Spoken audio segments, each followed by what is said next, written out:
नमस्कार। Hello everyone, स्वागत है आपका करियर पाथ स्टडी में। आज़ादी का अमृत महोत्सव चल रहा है। ऐसे टाइम में कंपटीशन एग्जाम में नेशनल मूवमेंट से रिलेटेड बहुत से क्वेश्चन आएंगे और ऑलरेडी बहुत से क्वेश्चंस आते हैं। तो चलिए स्टार्ट करते हैं नेशनल मूवमेंट से संबंधित इंपॉर्टेंट क्वेश्चंस, 450 इंपॉर्टेंट क्वेश्चंस। और आपके सामने है first question. First question, Bharat का सबसे पहला लोक संघ लैंड होल्डर्स सोसाइटी की स्थापना किस वर्ष हुई? तो लैंड होल्डर्स सोसाइटी, जिसे हम जमींदारी एसोसिएशन या लैंड होल्डर्स एसोसिएशन के नाम से भी जानते हैं, काफ़ी इंपॉर्टेंट एसोसिएशन है क्योंकि इंडियन हिस्ट्री में नेशनल मूवमेंट में फर्स्ट पॉलिटिकल ऑर्गेनाइजेशन के नाम से इसको हम जानते हैं। यानी राजनीतिक तौर पर पहला संगठन माना जाता है land holder societies for protect the interest of land holders, यानी जमींदारी और भूस्वामियों के सुरक्षा के लिए, उनके हितों की रक्षा के लिए इस संगठन की स्थापना की गई थी। और इस संगठन की स्थापना एक्चुअल में की गई थी 1838 में, लेकिन यहाँ ऑप्शन के अकॉर्डिंग आपको टिक करना होगा 1837 में।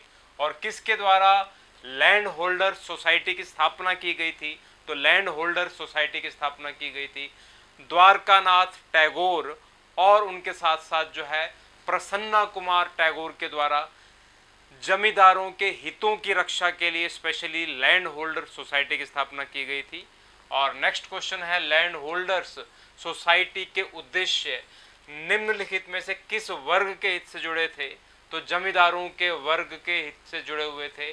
पहला राजनीतिक संगठन था, पहला जमींदारों की हितों की रक्षा के लिए प्रमुख संगठन था। 1837-38 में इसकी स्थापना की गई थी। किसके द्वारा स्थापना की गई थी? तो द्वारकानाथ टैगोर और प्रसन्न कुमार टैगोर के द्वारा संयुक्त रूप से इसकी स्थापना की गई थी। चलिए आगे बढ़ते हैं थर्ड क्वेश्चन की तरफ। उग्र राष्ट्रवाद का नेता इनमें से कौन था?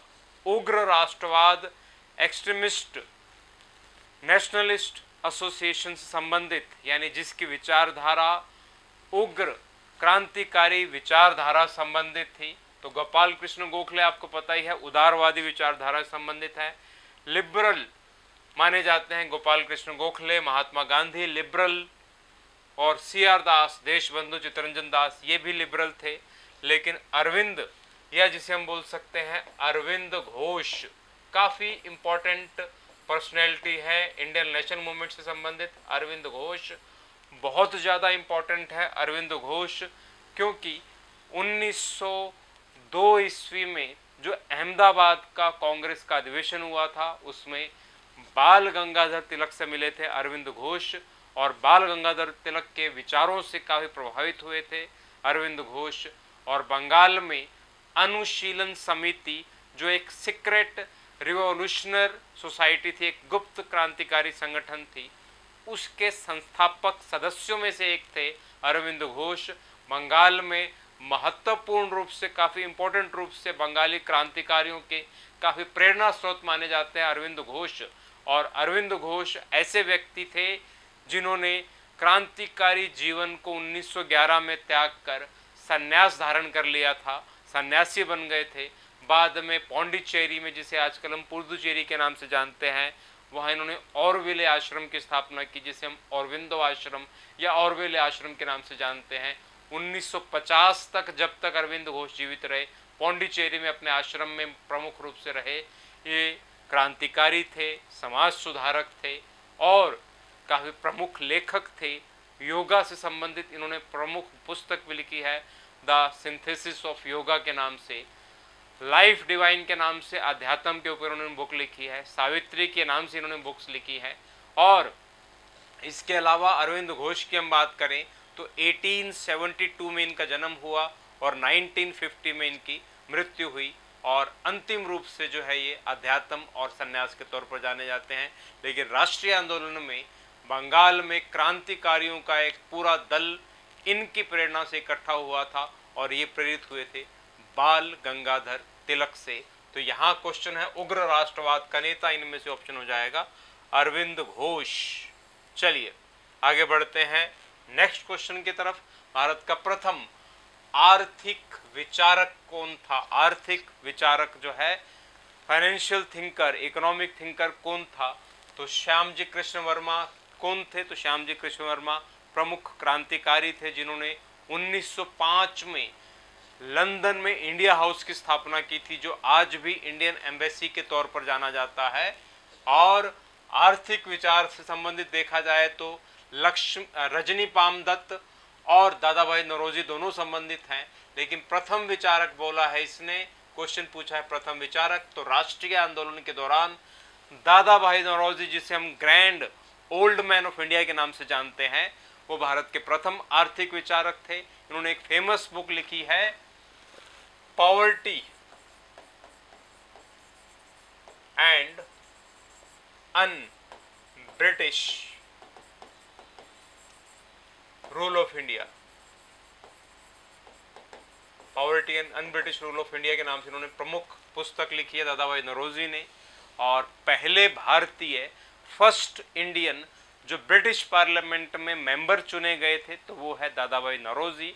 इसके अलावा दादा भाई नौरोजी ने 1867 में पहले भारतीय जिन्होंने भारत के प्रति व्यक्ति आय की गणना की थी, कैलकुलेशन किया था भारत के नेशनल इनकम का, और 1867 में इनके कैलकुलेशन के अकॉर्डिंग जो है भारत के लोग प्रति व्यक्ति 20 रुपए वार्षिक जो है पर एनम कमाते थे। इस वजह से हम बोल सकते हैं भारत के प्रथम आर्थिक विचारक दादा भाई नौरोजी।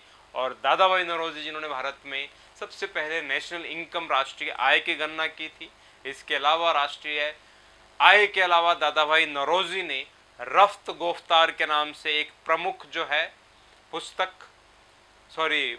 न्यूज़पेपर पब्लिश किया था। और दादा भाई नौरोजी जो है भारतीय राष्ट्रीय कांग्रेस के दूसरे अध्यक्ष बने थे। और इसके अलावा दादा भाई नौरोजी प्रमुख रूप से जाने जाते हैं, इन्होंने ईस्ट इंडिया एसोसिएशन की स्थापना की थी 1886 में लंदन में। और दादा भाई नौरोजी इसके अलावा फेमस हैं, दादा भाई नौरोजी ने धन का बहिर्गमन सिद्धांत दिया था। धन का बहिर्गमन सिद्धांत, जिसको हम ड्रेन ऑफ वेल्थ थ्योरी के नाम से जानते हैं, कि ब्रिटिश कार्य प्रणाली भारत में कुछ इस प्रकार से कार्य कर रही है कि लगातार भारत का धन निष्कासित होता जा रहा है, निर्गमित होता जा रहा है ब्रिटेन की तरफ। यानी जब जब भारत से कोई राज्य हस्तगत किया है अंग्रेजों ने, तो तब तब ब्रिटेन में किसी इंडस्ट्री की स्थापना हुई है। यानी लगातार भारत का धन ब्रिटेन की तरफ प्रवाहित हो रहा है। इस प्रकार का सिद्धांत दिया था दादा भाई नौरोजी ने। तो प्रथम आर्थिक विचारक थे दादा भाई नौरोजी। चलिए आगे बढ़ते हैं नेक्स्ट क्वेश्चन की तरफ। इंडियन एसोसिएशन किस वर्ष भारतीय राष्ट्रीय कांग्रेस में शामिल हुआ? इंडियन एसोसिएशन जिसकी स्थापना 1876 में की गई थी, किसके द्वारा स्थापना की गई थी? तो इंडियन एसोसिएशन की स्थापना की गई थी सुरेंद्र नाथ बनर्जी के द्वारा, और उनके साथ साथ आनंद मोहन बोस, इन दोनों ने इंडियन एसोसिएशन की स्थापना की थी 1876 में। और इसका प्रमुख उद्देश्य था इंडियन एसोसिएशन का 1876 में आईसीएस इंडियन सिविल सर्विसेज जो एग्ज़ाम है, जिसमें इंडियन भी शामिल हो सकते थे, और ये एग्ज़ाम जो इंग्लैंड में होता था, इसकी एज की लिमिट को बढ़ाया जाए, एज की लिमिट से संबंधित इसने आवाज़ उठाई थी। और इंडियन एसोसिएशन हिंदू, मुस्लिम, सिख, ईसाई, पारसी, इन सभी के हितों की रक्षा के लिए भी एक प्लेटफॉर्म तैयार किया गया था इंडियन एसोसिएशन के नाम से। लेकिन बाद में जो इंडियन नेशनल कॉन्फ्रेंस की स्थापना की गई थी 1883-84 के अंतर्गत, और उसके बाद में 1885 में एओ हयूम के द्वारा भारतीय राष्ट्रीय कांग्रेस की स्थापना की गई। तो भारतीय राष्ट्रीय कांग्रेस के हित लगभग वही थे जो इंडियन एसोसिएशन के हित थे। इस वजह से सुरेंद्रनाथ बनर्जी ने 1886 में इंडियन एसोसिएशन को मर्ज कर दिया था, इसका विलय कर दिया था भारतीय राष्ट्रीय कांग्रेस में। तो क्वेश्चन यही है, इंडियन एसोसिएशन किस वर्ष भारतीय राष्ट्रीय कांग्रेस में शामिल हुआ? तो 1886 में इंडियन एसोसिएशन का विलय हो गया था भारतीय राष्ट्रीय कांग्रेस में। और कांग्रेस से भी सुरेंद्रनाथ बनर्जी अलग हो गए थे आने वाले टाइम में 1919 में। यानी जब महात्मा गांधी ने रॉलेट एक्ट के बाद में रॉलेट सत्याग्रह जो आयोजित किया, और उसके बाद में असहयोग आंदोलन को शुरू किया, उसकी विचारधारा की शुरुआत की, तब जो कट्टर उदारवादी नेता थे कांग्रेस के अंदर, जैसे सुरेंद्रनाथ बनर्जी जैसे लोग, फिरोज शाह मेहता जैसे लोग, वो कांग्रेस से अलग हो गए और उन्होंने इंडियन लिबरेशन फेडरेशन की स्थापना की, लिबरल फेडरेशन की स्थापना की 1919 ईस्वी में, और 1925 ईस्वी में सुरेंद्रनाथ बनर्जी की मृत्यु हो गई। तो 1886 में इंडियन एसोसिएशन भारतीय राष्ट्रीय कांग्रेस में शामिल हुआ। चलिए आगे बढ़ते हैं अगले क्वेश्चन की तरफ। काफी इंपॉर्टेंट क्वेश्चन है। British Indian association, Madras native association, Bengal British India society और बॉम्बे एसोसिएशन, इनकी स्थापना हुई तो 19वीं शताब्दी में इन चारों एसोसिएशन की स्थापना हुई। और ये शुरुआती एसोसिएशंस हैं और इनमें काफ़ी कन्फ्यूज़न रहता है। इनमें सेपरेट क्वेश्चन भी कई बार आता है, ब्रिटिश इंडिया एसोसिएशन की स्थापना कब हुई या मद्रास नेटिव एसोसिएशन की स्थापना कब हुई। तो आपको सबसे पहले ध्यान रखना होगा, याद रखने के लिए टिप मैं आपको बता रहा हूँ, ट्रिक बता रहा हूँ। बंगाल पहला राज्य था भारत का जो अंग्रेज़ों के द्वारा हस्तगत किया गया था, तो इसलिए आपको बंगाल ध्यान रखना होगा। लेकिन किया किसने? ब्रिटिश ने किया, तो इसलिए सेकंड नंबर पर इसको ध्यान रखना होगा। और इसके अलावा बॉम्बे एसोसिएशन, उसके बाद में मद्रास नेटिव एसोसिएशन, तो इसके अंतर्गत हम ये देखते हैं कि ब्रिटिश इंडिया एसोसिएशन जो है इसकी स्थापना 1881 में हुई है, और मद्रास नेटिव एसोसिएशन जो है इसकी स्थापना सबसे बाद में हुई है। बंगाल की स्थापना सबसे पहले हुई है, इसलिए आपको करना होगा 1843, और बॉम्बे एसोसिएशन आपको जो है थर्ड नंबर पर रखना होगा। यानी सबसे पहले बंगाल ध्यान रखना होगा, उसके बाद में आपको जो है ब्रिटिश ध्यान रखना होगा, और उसके बाद में आपको जो है बॉम्बे ध्यान रखना होगा, और उसके बाद में आपको साउथ का मद्रास ध्यान रखना होगा। तो ये ट्रिक है, यानी बंगाल पहला राज्य, इस वजह से सबसे पहले बंगाल ब्रिटिश इंडिया एसोसिएशन की स्थापना हुई, और उसके बाद में ब्रिटिश, और उसके बाद में बॉम्बे एसोसिएशन, उसके बाद में मद्रास नेटिव एसोसिएशन की स्थापना। लेकिन इसमें आपको सबसे पहले ध्यान रखना होगा कि ब्रिटिश इंडिया एसोसिएशन जो सबसे पहले ऊपर लिखा गया है, इसकी स्थापना किसके द्वारा की गई? तो ब्रिटिश इंडिया एसोसिएशन की स्थापना राधाकांत देव के द्वारा, और इसके अलावा देवेंद्रनाथ टैगोर, इन दोनों ने मिलकर की थी, इन दोनों ने मिलकर की थी। राधाकांत देव का नाम आपको ध्यान रखना होगा,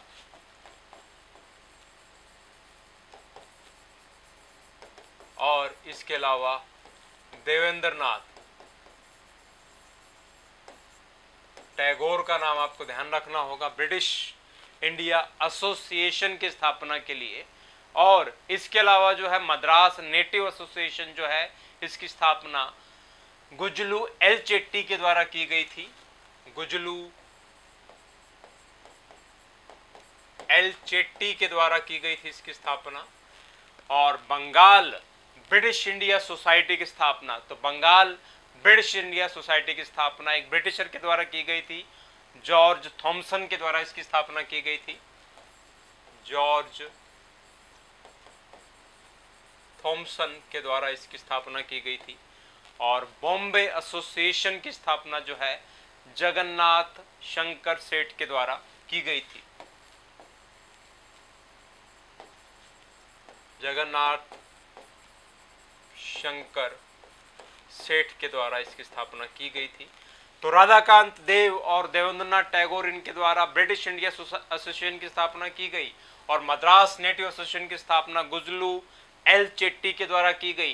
बंगाल ब्रिटिश इंडिया एसोसिएशन की स्थापना जो है जॉर्ज थॉमसन के द्वारा की गई। और बॉम्बे एसोसिएशन जगन्नाथ सेठ, जो बॉम्बे लेजिस्लेटिव काउंसिल के फर्स्ट इंडियन मेंबर भी थे, जगन्नाथ सेठ काफ़ी इंपॉर्टेंट पर्सनैलिटी है, और उनके द्वारा जो है बॉम्बे एसोसिएशन की स्थापना की गई थी।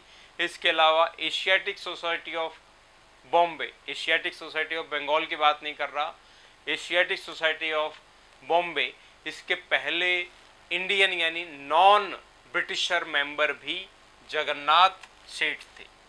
जगन्नाथ सेठ थे। एशियाटिक सोसाइटी ऑफ बॉम्बे के नॉन ब्रिटिशर फर्स्ट मेंबर जो है जगन्नाथ सेठ, ये आपको ध्यान रखना होगा। तो यहाँ पर ए का हो जाएगा 4, और बी का हो जाएगा सेकंड, इसके अकॉर्डिंग ऑप्शन हो जाएगा ई, इसके अकॉर्डिंग ऑप्शन हो जाएगा ई। चलिए आगे बढ़ते हैं नेक्स्ट क्वेश्चन की तरफ। क्वेश्चन नंबर 7 आपके सामने है, 1908 में किस नेता को गिरफ्तार करके 6 वर्ष के कठोर कारावास की सजा दी गई? 1908 की बात कर रहे हैं तो आपको ध्यान रखना होगा बाल गंगाधर तिलक, 1908 ईस्वी में इनको कठोर कारावास दिया गया था, 6 वर्ष के लिए जो इनको सजा दी गई थी और इनको बर्मा के मांडले जेल भेजा गया था,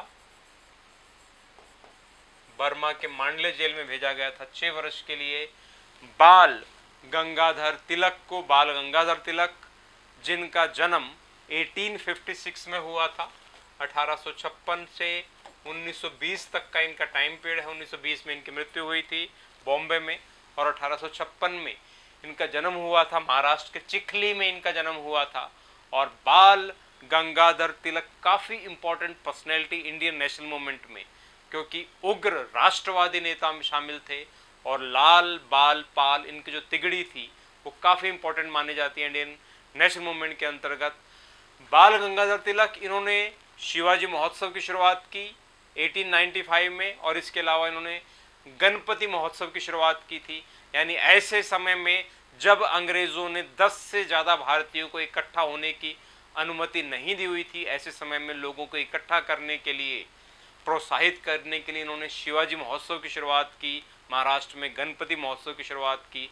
मराठा और केसरी इनके 2 प्रमुख न्यूज़पेपर थे, मराठा अंग्रेजी भाषा का समाचार पत्र और केसरी जो है मराठी भाषा का समाचार पत्र था।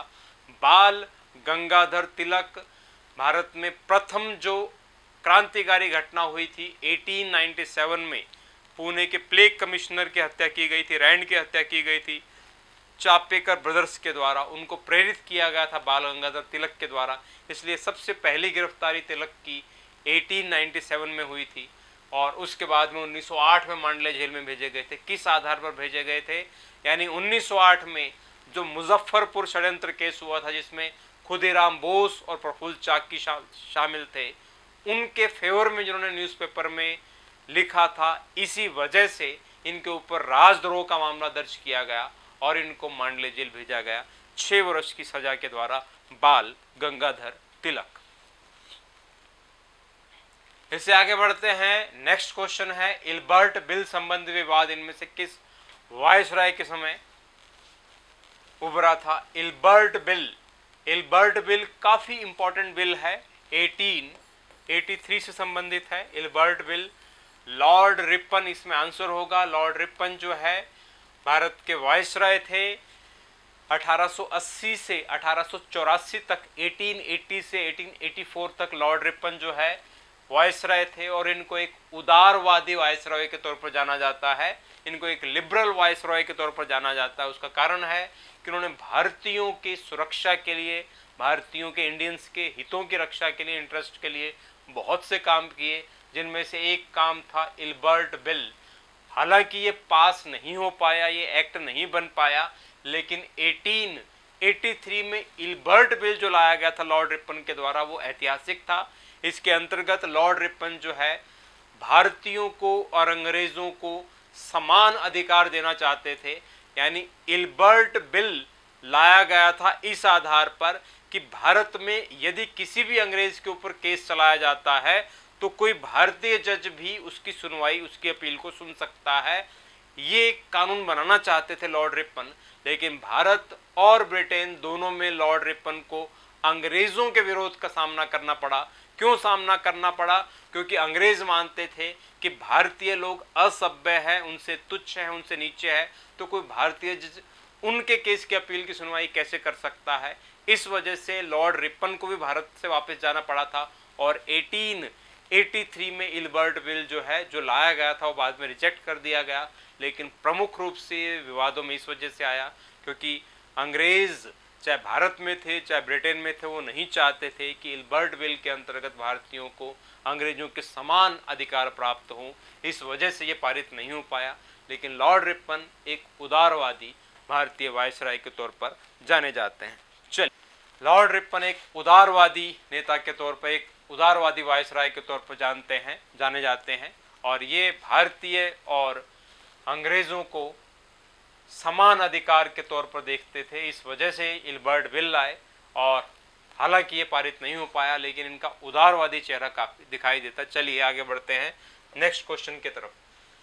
पूना सार्वजनिक सभा इनमें से किसके द्वारा गठित की गई थी? तो पूना सार्वजनिक सभा की स्थापना 1867 में हुई थी, लेकिन ऑफिशियल तौर पर इसने काम करना शुरू किया था 1870 में। और पूना सार्वजनिक सभा जो है उसकी स्थापना की गई थी महादेव गोविंद रानाडे के द्वारा जो है इसकी स्थापना की गई थी। पूना सार्वजनिक सभा जो है महादेव गोविंद रानाडे, इनसे संबंधित एक क्वेश्चन बहुत बार आया हुआ है, दिल्ली पुलिस में भी क्वेश्चन आया हुआ था। आधुनिक भारत का ऋषि इनमें से किसे कहा जाता है? तो आधुनिक भारत का ऋषि जो है महादेव गोविंद रानाडे को कहा जाता है। और महादेव गोविंद रानाडे जो है इन्होंने जीवी जोशी और एसएच चिपलुंकर के साथ मिलकर जो है पुणे सार्वजनिक सभा की स्थापना की थी। जीवी जोशी का नाम भी आपको ध्यान रखना होगा और चिपलुंकर का नाम भी आपको ध्यान रखना होगा। तो जीवी जोशी और इसके अलावा जो है एसएच चिपलुंकर, इन तीनों के द्वारा मिलकर जो है महादेव गोविंद रानाडे, इन तीनों के द्वारा मिलकर जो है पूना सार्वजनिक सभा की स्थापना की गई थी। और भारत के आम लोगों और सरकार के बीच मध्यस्थता के तौर पर पूना सार्वजनिक सभा की स्थापना की गई थी।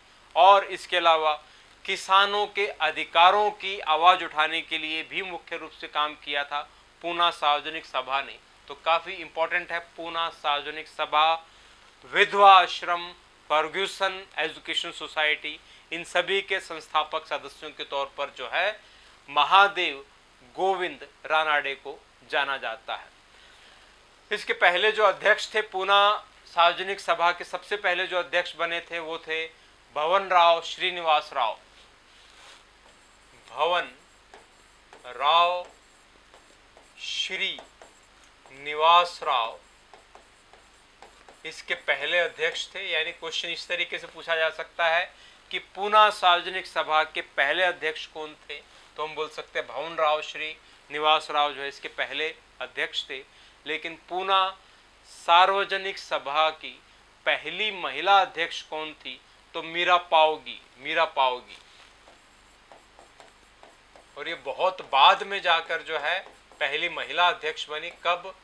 तो 2016 में हाल ही में कुछ साल पहले मीरा पाओगी। चलिए आगे बढ़ते हैं नेक्स्ट क्वेश्चन की तरफ। 1885 ईस्वी में 1885 में भारतीय राष्ट्रीय कांग्रेस की स्थापना इनमें से किसने की थी? तो एलन ऑक्टिवन ह्यूम, एओ ह्यूम एक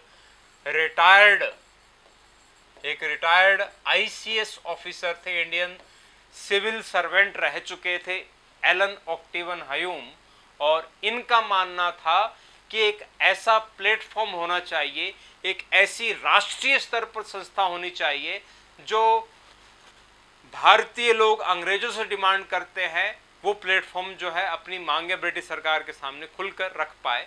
यानी अखिल भारतीय स्तर पर, ऑल इंडिया लेवल पर एक ऐसी संस्था हो जो अंग्रेजों के सामने जो है अपनी मांग बिना झिझक के रख पाए। ये सोच के साथ में एलन ऑक्टिवन ह्यूम ने इसकी स्थापना की थी। इनका मानना था कि धीरे धीरे जो है अंदर ही अंदर पढ़े लिखे भारतीयों में अंग्रेजों के विरोध जो है एक ऐसी आग सुलग रही है कि अगर जो उसे मौका नहीं दिया गया तो एक ज्वालामुखी के तौर पर वो फट सकती है। और अगर जो एक ऐसी प्लेटफॉर्म की स्थापना कर दी जाए जिसमें भारतीयों का अधिकार दिया जाए कि वो अपनी मांगे, अपनी बातें ब्रिटिश सरकार के सामने रख पाए, तो उनके अंदर का गुस्सा जो है शांत हो सकता है। यही सोच के साथ में लॉर्ड डफरिन के टाइम में जब वो वायसराय थे 1885 ईस्वी में एओ ह्यूम के द्वारा भारतीय राष्ट्रीय कांग्रेस की स्थापना की गई थी। चलिए आगे बढ़ते हैं नेक्स्ट क्वेश्चन की तरफ। अनुशीलन समिति इनमें से किस प्रकार का संगठन था? अनुशीलन समिति जो 1902 में बंगाल में इसकी स्थापना हुई थी, ढाका, मुर्शिदाबाद, कलकत्ता, कई जगह पर आने वाले टाइम में इसकी शाखाएं स्थापित हो गई थी। 1902 ईस्वी में इसकी स्थापना हुई थी। एक प्रकार का उग्रवादियों का गुप्त संगठन था। यहाँ पर उग्रवादियों का मतलब क्रांतिकारी है, क्योंकि हम आजकल के टेररिस्ट से मिलाकर नहीं देख सकते अनुशीलन समिति को। ये एक आतंकवादियों का संगठन नहीं था जिसे अंग्रेजों ने आतंकवादी संगठन करार दिया था। ये एक क्रांतिकारियों का एक संगठन था जिसे हम एक सीक्रेट रिवॉल्यूशनरी कमेटी के तौर पर हम देख सकते हैं। अरविंद घोष, उपेंद्र नाथ दत्त, वारिंदर घोष जैसे व्यक्ति इसके संस्थापक थे और बहुत से क्रांतिकारी घटनाओं को इसने जो है आगे जो है क्रियान्वित किया है। युगांतर, वंदे मातरम प्रमुख समाचार पत्र जो क्रांतिकारियों संबंधित थे वो सभी इसी से संबंधित थे। चलिए आगे बढ़ते हैं नेक्स्ट क्वेश्चन की तरफ। क्रांतिकारियों की गुप्त संस्था अभिनव भारत का गठन किस वर्ष किया गया था? तो क्रांतिकारियों की गुप्त संस्था अभिनव भारत जो है इसकी स्थापना की गई थी 1904 ईस्वी में। और किसके द्वारा की गई थी? वीडी सावरकर के द्वारा। वीडी सावरकर जिसे हम विनायक दामोदर सावरकर के नाम से जानते हैं, इन्होंने यंग इंडिया सोसाइटी की स्थापना की थी जिसे मित्र मेला का नाम दिया है इन्होंने 1902 ईस्वी में। लेकिन फाइनली जो है 1904 ईस्वी में उन सोसाइटीज को समाप्त करके अभिनव भारत नाम दे दिया। और इस गुप्त क्रांतिकारी संगठन ने 1907 ईस्वी में नासिक षड्यंत्र केस को अंजाम दिया था जिसके अंतर्गत जो है मजिस्ट्रेट की हत्या कर दी गई और इस घटना को नाम दिया गया नासिक षड्यंत्र केस, जिसके अंतर्गत इनके भाई गणेश सावरकर को और करकरे को और इसके अलावा जो है वीडी सावरकर को अभियुक्त बनाया गया था। वीडी सावरकर भागकर इंग्लैंड चले गए, बाद में उनको इंग्लैंड में गिरफ्तार किया गया और वापस अंडमान निकोबार लाया गया था। तो वीडी सावरकर काफ़ी इंपॉर्टेंट है जिन्होंने 1907 ईस्वी में एक फेमस बुक भी लिखी थी 1857 के रिवॉल्यूशन के ऊपर और उस बुक का नाम है first war of Indian independent. First war of Indian independent 1857 की क्रांति को 1857 के रिवॉल्यूशन को इन्होंने पहला स्वतंत्रता संग्राम की संज्ञा दी थी वीडी सावरकर ने।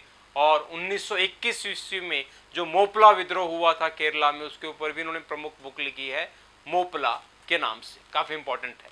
चलिए आगे बढ़ते हैं नेक्स्ट क्वेश्चन की तरफ। तो grand old man of India इनमें से किसे कहा जाता है? तो grand old man of India कहा जाता है दादा भाई नौरोजी को। अभी हमने पीछे क्वेश्चन किया था दादा भाई नौरोजी से संबंधित और उसमें हमने किया था कि grand old man of India यानी भारत के राष्ट्रपिता में किसे कहा जाता है? तो दादा भाई नौरोजी को।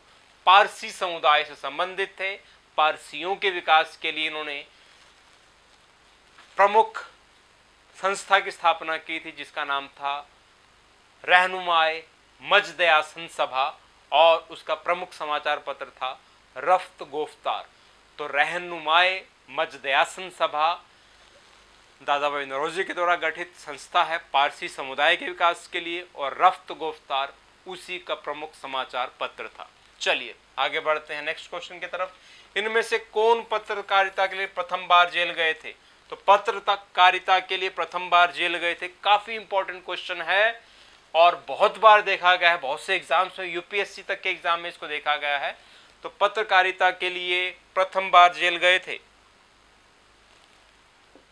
1883 में और वो गए थे सुरेंद्रनाथ बनर्जी। सुरेंद्रनाथ बनर्जी ने 1879 में बंगाली नाम का एक समाचार पत्र जो है वो खरीदा था और उसके एडिटर बन गए थे सुरेंद्रनाथ बनर्जी। आने वाले 40 वर्ष तक जो है इन्होंने संपादित किया है बंगाली नाम के समाचार पत्र को।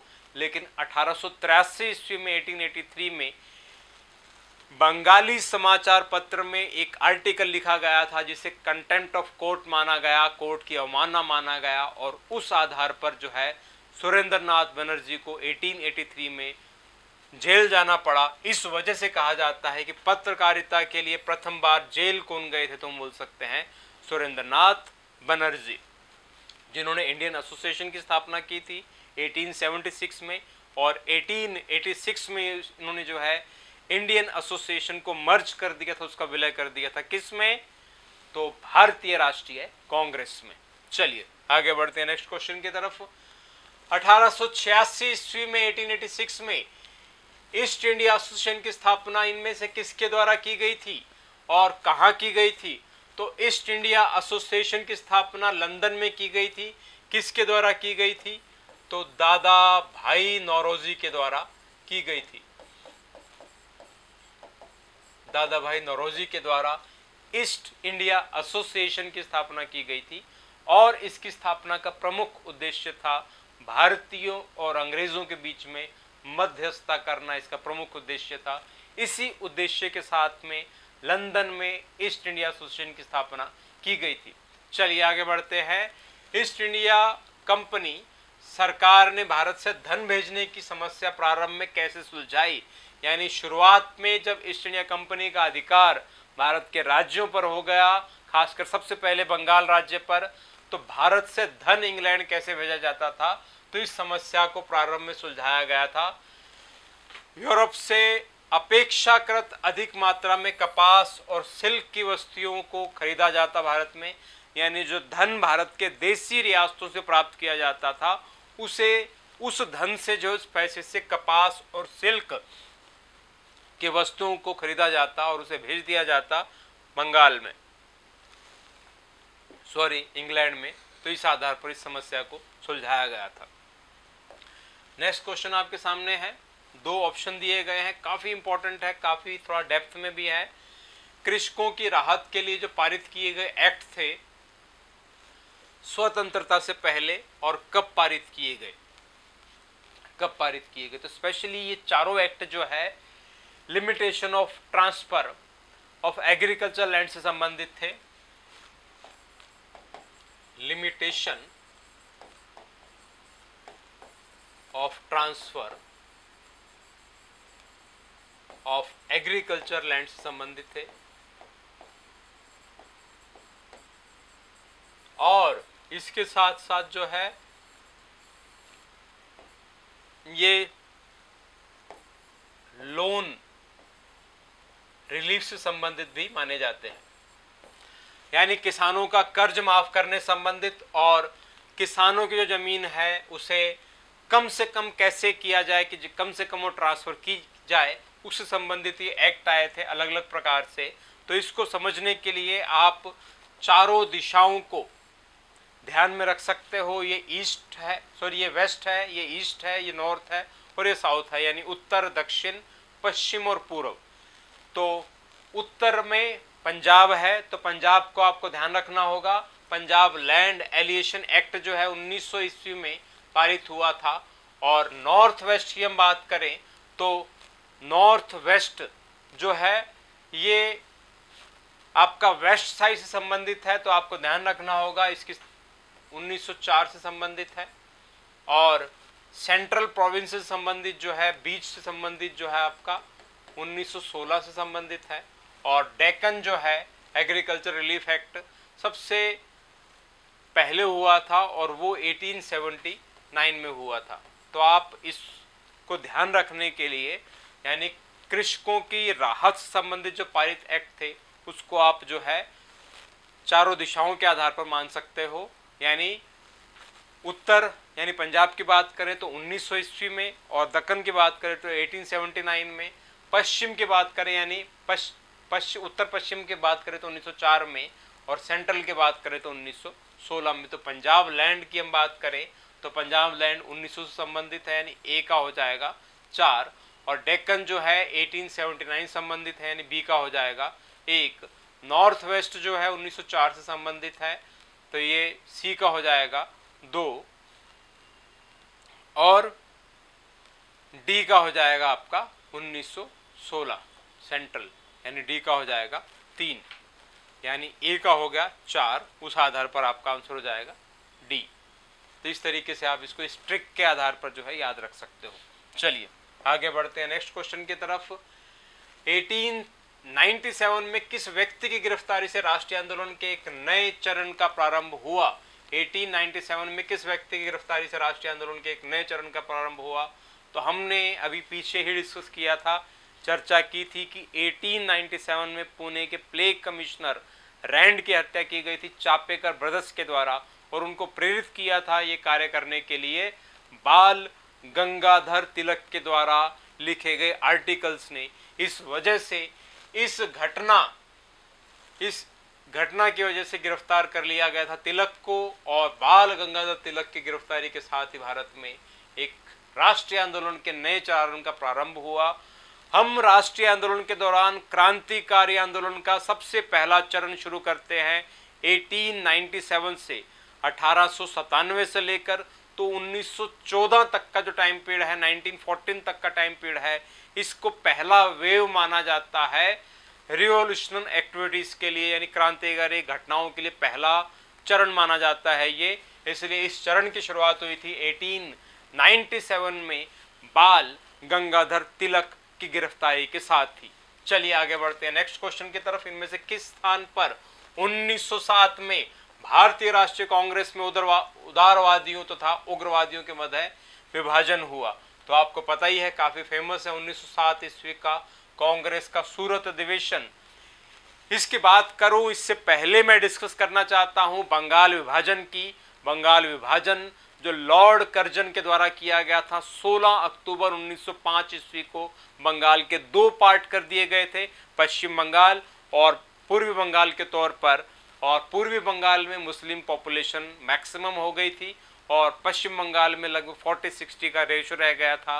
और प्रमुख रूप से यहीं पर एक उग्र विचारधारा कांग्रेस के अंदर उभर कर आई, जिसे हम बोलते हैं लाल बाल पाल, जिसमें विपिन चंद्र पाल, लाला लाजपत राय और बाल गंगाधर तिलक जो है, इन तीनों ने मिलकर कांग्रेस के अंदर एक नई क्रांतिकारी विचारधारा उभर कर लेकर आए थे। और इनका मानना था कि वक्त आ गया है कि हमें ब्रिटिश हुकूमत के खिलाफ खुलकर जो है हमें आंदोलन करने चाहिए, खुलकर जो है कार्य करने चाहिए, उनकी दमनकारी नीतियों का खुलकर विरोध करना चाहिए। और 1905 का जो कांग्रेस का अधिवेशन हुआ था गोपाल कृष्ण गोखले की अध्यक्षता में, उसमें केवल बंगाल विभाजन का विरोध किया गया था। 1906 तक जो है इन तीनों नेताओं का कांग्रेस में जो है दबाव बढ़ता गया और आखिरकार 1906 का कलकत्ता अधिवेशन हुआ, उसमें दादा भाई नौरोजी ने स्वदेशी आंदोलन की शुरुआत की। लेकिन ये तीनों इस बात से संतुष्ट नहीं थे, उनका मानना था एक उग्र आंदोलन हो। इस वजह से 1907 का जो सूरत अधिवेशन हुआ, उस अधिवेशन में इन तीनों में से लाला लाजपत राय का नाम जो है प्रस्तावित किया गया था अध्यक्ष के तौर पर, क्योंकि इन तीनों का मानना था कि जब तक कांग्रेस की अध्यक्षता इन तीनों में से किसी को नहीं प्राप्त होती, तब तक ये अपने विचारों को कांग्रेस के अंदर जो है उग्र रूप से शामिल नहीं कर पाएंगे। लेकिन 1907 ईस्वी में उदारवादी नेताओं ने, नरमपंथी नेताओं ने 1907 ईस्वी में इन तीनों को कांग्रेस से निष्कासित कर दिया। इस वजह से 1907 के सूरत अधिवेशन को सूरत विघटन या सूरत का विभाजन के तौर पर जाना जाता है। और लाला लाजपत राय की जगह पर 1907 ईस्वी में रास बिहारी घोष को सूरत का कांग्रेस का अधिवेशन का अध्यक्ष बनाया गया। तो आपको ध्यान रखना होगा सूरत अधिवेशन, इस अधिवेशन के अंतर्गत लाला लाजपत राय, विपिन चंद्र पाल और बाल गंगाधर तिलक, इन तीनों को कांग्रेस से बाहर निकाल दिया गया और कांग्रेस के अंदर केवल उदारवादी विचारधारा के लोग जो है वही रह गए। चलिए आगे बढ़ते हैं नेक्स्ट क्वेश्चन की तरफ। और नेक्स्ट क्वेश्चन है क्वेश्चन नंबर 20। मुस्लिम लीग की राजनीतिक क्रियाकलाप इनमें से किसके विरुद्ध थी? मुस्लिम लीग, आपको पता ही है मुस्लिम लीग की स्थापना 1906 ईस्वी में हुई थी। ढाका के नवाब सलीमुल्लाह खां के द्वारा जो है मुस्लिम लीग की स्थापना की गई थी। और इसकी राजनीतिक क्रियाकलाप इनमें से किसके विरुद्ध थी? तो ये विरुद्ध थी हिंदू और भारतीय राष्ट्रीय कांग्रेस के। मुस्लिम लीग केवल मुस्लिम वर्ग के लोगों के उत्थान से संबंधित थी और इनका मानना था कि कांग्रेस के अंदर यदि कोई मुस्लिम है तो उसे हम जो है मुस्लिम नेताओं के तौर पर मान्यता नहीं देंगे, केवल मुस्लिम लीग जो है वो मुस्लिम लोगों के हितों की रक्षा से संबंधित मानी जाएगी। इस वजह से हिंदू और भारतीय राष्ट्रीय कांग्रेस के विरुद्ध जो है इनके राजनीतिक क्रियाकलाप माने जाते हैं। चलिए आगे बढ़ते हैं नेक्स्ट क्वेश्चन की तरफ। भारत में होम रूल लीग का गठन किस वर्ष किया गया? तो भारत में होम रूल लीग का गठन जो है 1915-16 के बीच में किया गया था, क्योंकि 1916 ईस्वी में होम रूल मूवमेंट की शुरुआत की गई थी। स्वशासन आंदोलन की शुरुआत की गई थी और इसके लिए होम रूल लीग का गठन जो है 1915-16 में किया गया था। मिसेस एनी बेसेंट का नाम आपको ध्यान रखना होगा। मिसेस एनी बेसेंट जो थियोसोफिकल सोसाइटी से संबंधित थे और उसकी अध्यक्ष बनकर भारत में आई थी। थियोसोफिकल सोसाइटी जो 1875 ईस्वी में अमेरिका में स्थापित हुआ था मैडम ब्लावर्ट्स और कर्नल अल्कॉट के द्वारा, और इस संस्था का मुख्य उद्देश्य था पूरे विश्व में हिंदू धर्म का प्रचार प्रसार करना और मद्रास के अड्यार में इसका अंतर्राष्ट्रीय मुख्यालय स्थापित किया गया आने वाले टाइम में। और मिसेस एनी बेसेंट जो आयरलैंड की एक महिला थी वो इसके अध्यक्ष बनकर भारत में आई थी। मिसेस एनी बेसेंट आयरलैंड से संबंधित थी और आयरलैंड जो है वो भी अंग्रेजों के अधिकार क्षेत्र में था और आयरलैंड में होम रूल लीग मूवमेंट में पार्टिसिपेट किया था मिसेस एनी बेसेंट ने। इस वजह से मिसेस एनी बेसेंट ने भारत में भी होम रूल लीग मूवमेंट की शुरुआत के लिए जो है कदम उठाए थे तिलक के साथ मिलकर, और इसके लिए एक लीग की स्थापना की गई 1915-16 में। चलिए आगे बढ़ते हैं नेक्स्ट क्वेश्चन की तरफ। कामरेड अखबार के प्रकाशक इनमें से कौन थे? तो कामरेड अखबार, कामरेड नाम का न्यूज़पेपर जो है ये मौलाना मोहम्मद अली के द्वारा स्थापित किया गया था। मौलाना मोहम्मद अली ये वही हैं जिन्हें 1916 से 1922 के बीच में भारत में जो है अली ब्रदर्स के तौर पर जाना जाता है। इनके भाई का नाम शौकत अली था और ये मौलाना मोहम्मद अली थे। इन दोनों भाइयों को हम देखते हैं, ये दोनों भाई जो है मुस्लिम लीग के सर्वे सर्वा थे इस दौरान। और 1916 का जो कांग्रेस का लखनऊ अधिवेशन हुआ था उसमें लीग और मुस्लिम लीग और कांग्रेस के बीच में नज़दीकियां बढ़ी थी। इंडियन नेशनल मूवमेंट में 1916 से 1922 तक का जो टाइम पीरियड है, ये 7 वर्ष का जो टाइम पीरियड है, इसे मुस्लिम लीग और कांग्रेस का मैत्री काल माना जाता है, एक फ्रेंडशिप ईयर के तौर पर जाना जाता है। याद रखने के लिए आप याद रख सकते हो कि 1916 में कांग्रेस और मुस्लिम लीग के नेताओं ने एक दूसरे नेताओं के हाथ में फ्रेंडशिप बैंड बांधे थे और 1922 में जो है वो वापस खोल लिए थे। तो मौलाना मोहम्मद अली का प्रमुख समाचार पत्र था कामरेड।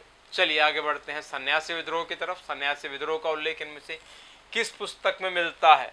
सन्यासी विद्रोह काफ़ी इंपॉर्टेंट विद्रोह है इंडियन नेशनल मूवमेंट के टाइम में, और सन्यासी विद्रोह जो है ये लगभग 1763 से लेकर और 1800 के बीच में हुआ था बंगाल, बिहार, उड़ीसा में, खासकर बंगाल वाले हिस्सों में।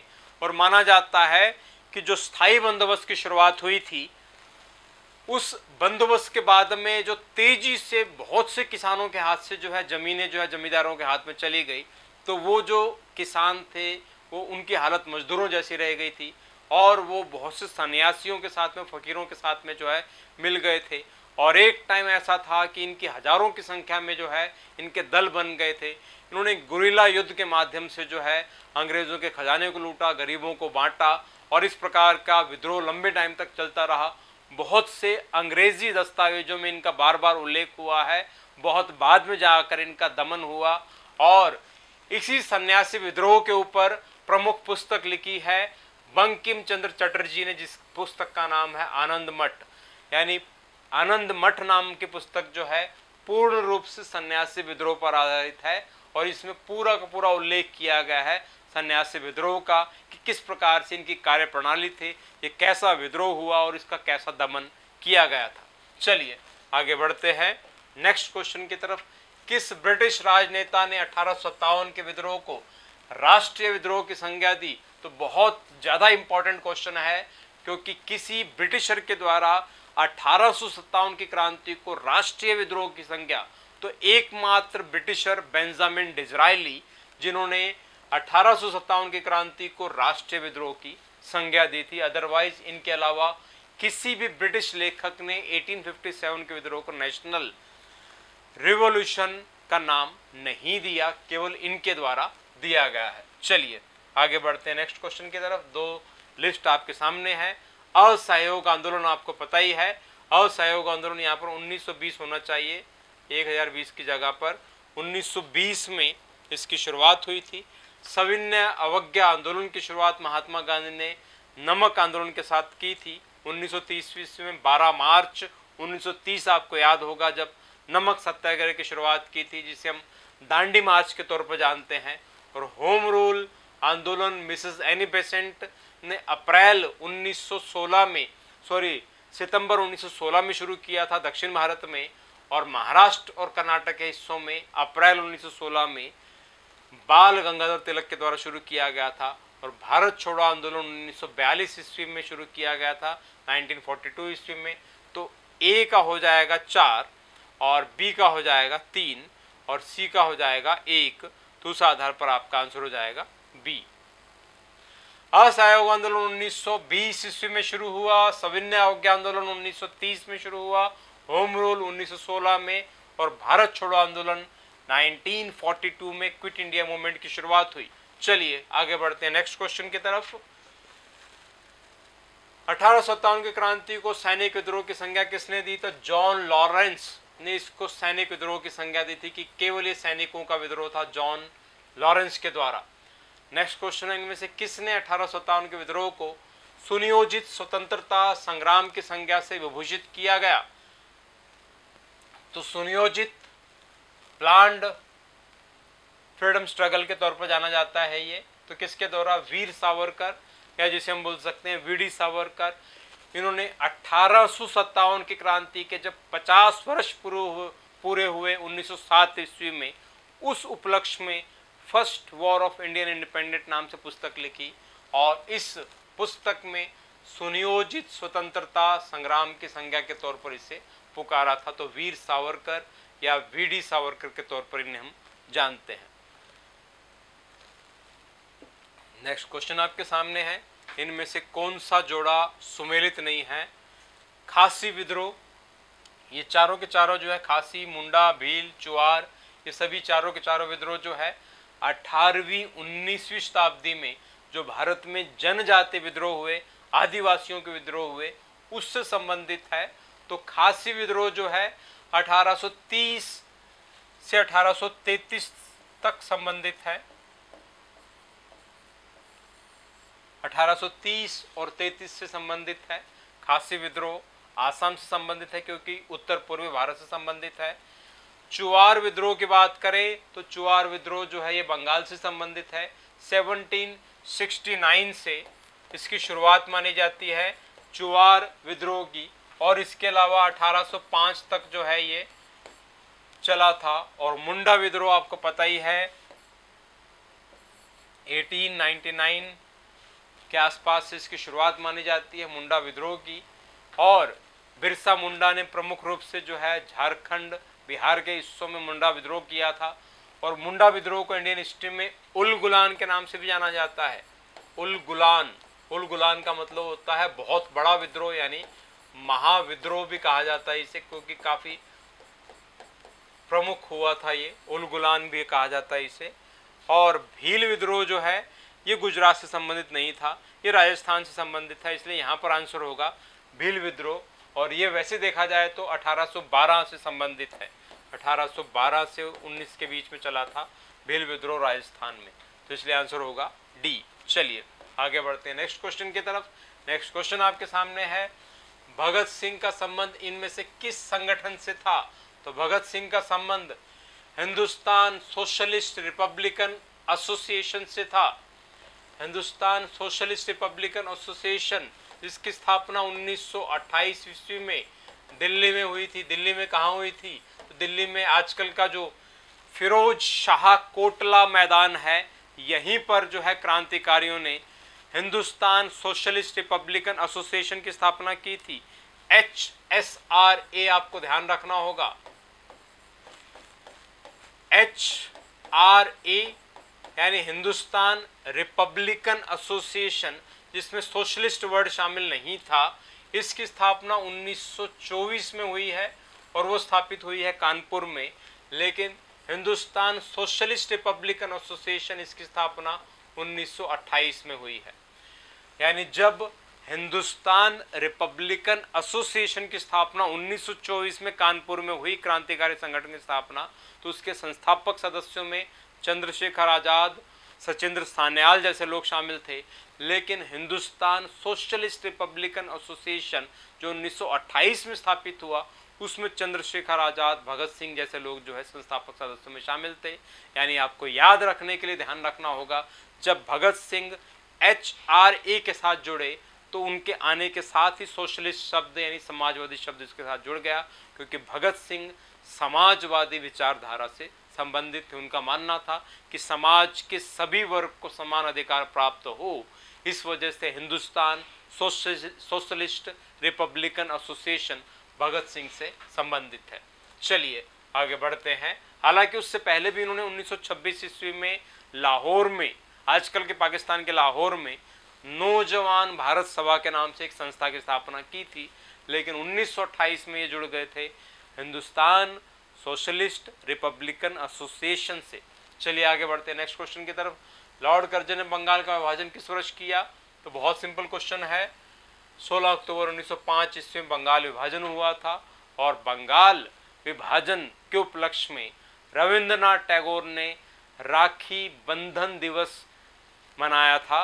यानी रविंद्रनाथ टैगोर ने पश्चिमी बंगाल और पूर्वी बंगाल के लोगों को प्रेरित किया था कि वे एक दूसरे को राखी बांधकर जो है हिंदू मुस्लिम एकता का प्रदर्शन करें, और उसे राखी बंधन दिवस के तौर पर मनाया गया था। किसके आह्वान पर? तो रविंद्रनाथ टैगोर के आह्वान पर। ये आपको ध्यान रखना होगा। चलिए आगे बढ़ते हैं नेक्स्ट क्वेश्चन की तरफ। इनमें से किसके नेतृत्व में 1906 में अखिल भारतीय मुस्लिम लीग की स्थापना की गई? तो 1906 ईस्वी में अखिल भारतीय मुस्लिम लीग की स्थापना की गई थी ढाका के नवाब सलीमुल्लाह खां के द्वारा।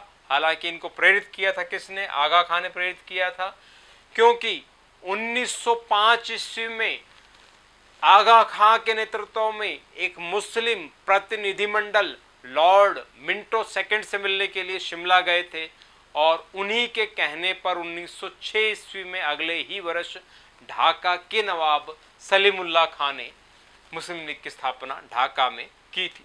चलिए नेक्स्ट क्वेश्चन आपके सामने है। जलियांवाला बाग हत्याकांड के पश्चात अपनी नाइट की उपाधि किसने त्याग दी थी? तो नाइट हुड के नाम से, नाइट हुड के नाम से जो टाइटल मिला हुआ था रविंद्रनाथ टैगोर को, वो रविंद्रनाथ टैगोर ने टाइटल जो है अंग्रेजों को वापस सौंप दिया था, इस उपाधि को त्याग दिया था जलियांवाला बाग हत्याकांड के विरोध स्वरूप। रविंद्रनाथ टैगोर जिनको 1913 ईस्वी में गीतांजलि के लिए नोबेल पुरस्कार मिला था, और उनके इन एक्टिविटीज़ की वजह से इनको अंग्रेज़ों ने, ब्रिटिश सरकार ने नाइट हुड की उपाधि प्रदान की थी। और जलियांवाला बाग हत्याकांड जो 1919 में हुआ अमृतसर में 13 अप्रैल 1919 को, उस घटना की वजह से रविंद्रनाथ टैगोर ने अंग्रेज़ों को नाइट हुड की उपाधि वापस कर दी। चलिए आगे बढ़ते हैं नेक्स्ट क्वेश्चन की तरफ। महात्मा गांधी ने किस स्थान पर अपने प्रथम सत्याग्रह का प्रयोग किया?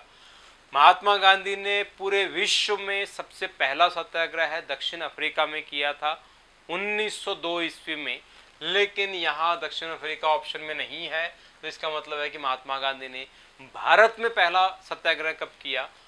तो वो 1917 में किया। कहाँ किया? तो चंपारण में, बिहार का चंपारण, जहाँ पर किसानों ने विद्रोह किया हुआ था लगान के खिलाफ, और महात्मा गांधी ने रामचंद्र शुक्ल के बुलावे पर जो है वहाँ पर पहुँचे और प्रथम सत्याग्रह आयोजित किया। चलिए बढ़ते हैं आगे। इनमें से देशबंधु के नाम से किसे जाना जाता है? तो देशबंधु चित्तरंजन दास, CR दास को टाइटल दिया गया था देशबंधु। चलिए आगे बढ़ते हैं। प्रथम अखिल बंगाल छात्र महासभा का गठन किस वर्ष किया गया?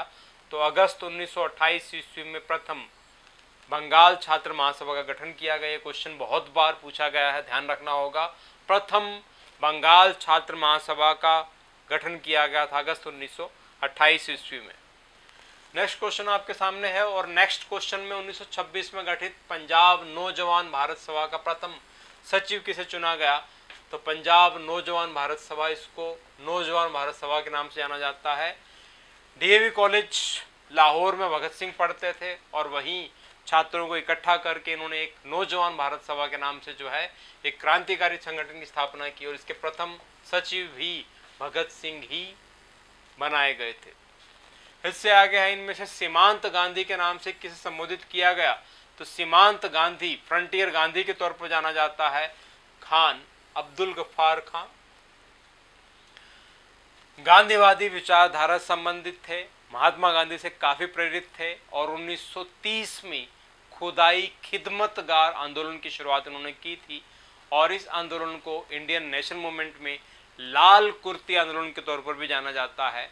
और बाद में जब भारत पाकिस्तान विभाजन हो रहा था, भारत का विभाजन हो रहा था, उस दौरान भारत और पाकिस्तान से अलग यानी अफगानिस्तान को टच करने वाले जो पाकिस्तान के हिस्से थे उसे एक स्वतंत्र पख्तूनिस्तान देश बनाए जाने का इन्होंने जो है आह्वान किया था, लेकिन इसका विरोध हुआ, इसे नहीं माना गया और आखिरकार जो है पाकिस्तान वाले हिस्से में चले गए और इन्हें फ्रंटियर गांधी, सीमांत गांधी या सरहदी गांधी के तौर पर जाना जाता है और लाल कुर्ती आंदोलन इनका प्रमुख आंदोलन था।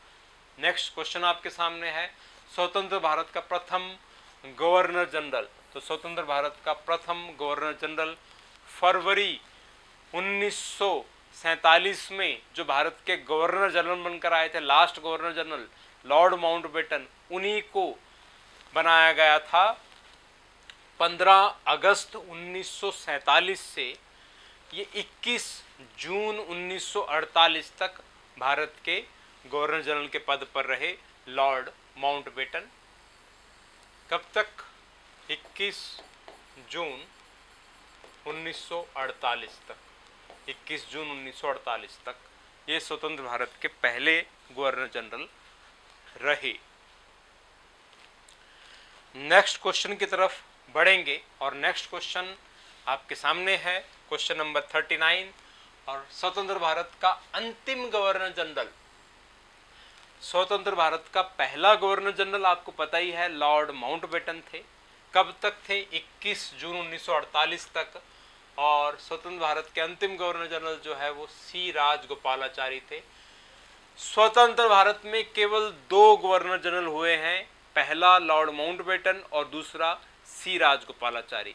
और इस क्वेश्चन को दूसरे तरीके से पूछा जाता है, स्वतंत्र भारत के पहले भारतीय गवर्नर जनरल सी राजगोपालाचारी 21 जून 1948 से 26 जनवरी 1950 तक भारत के गवर्नर जनरल थे सी राजगोपालाचारी। लेकिन भारत का जो संविधान बनाया गया उस संविधान में गवर्नर जनरल की जगह पर राष्ट्रपति का पद था और प्रथम राष्ट्रपति चयनित कर लिए गए थे संविधान सभा में से डॉक्टर राजेंद्र प्रसाद 24 जनवरी 1950 को। और डॉक्टर राजेंद्र प्रसाद ने एज ए प्रेसिडेंट जो है अपना कार्यभार संभाला 26 जनवरी 1950 को, इसलिए सी राजगोपालाचारी। चलिए नेक्स्ट क्वेश्चन देख लीजिए, क्वेश्चन नंबर 40। प्रथम गोलमेज सम्मेलन में इनमें से कौन कांग्रेसी प्रतिनिधि के रूप में भाग लेने लंदन गया था?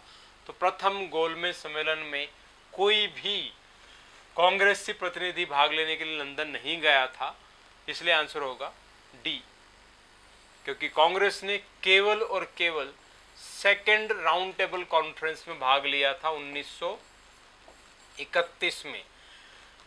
3 राउंड टेबल कॉन्फ्रेंस जो ब्रिटेन में आयोजित हुई थी 1930 में पहली, 1931 में दूसरी और 1932 में तीसरी, तो कांग्रेस ने पहले और तीसरे में भाग नहीं लिया, केवल सेकेंड राउंड टेबल कॉन्फ्रेंस में भाग लिया। और कांग्रेस की तरफ से महात्मा गांधी एकमात्र प्रतिनिधि बनकर जो है इंग्लैंड गए थे 1931 में और बीच में ही राउंड टेबल कॉन्फ्रेंस को छोड़कर जो भारत वापस आ गए, इसलिए ऑप्शन के अकॉर्डिंग आपको करना पड़ेगा, इनमें से कोई नहीं। नेक्स्ट क्वेश्चन देख लीजिए, थोड़ा बड़ा क्वेश्चन है, 2 लिस्ट दी गई हैं। कॉमनवेल्थ अवार्ड जिसे हम सांप्रदायिक घोषणा के नाम से भी जानते हैं, सांप्रदायिक घोषणा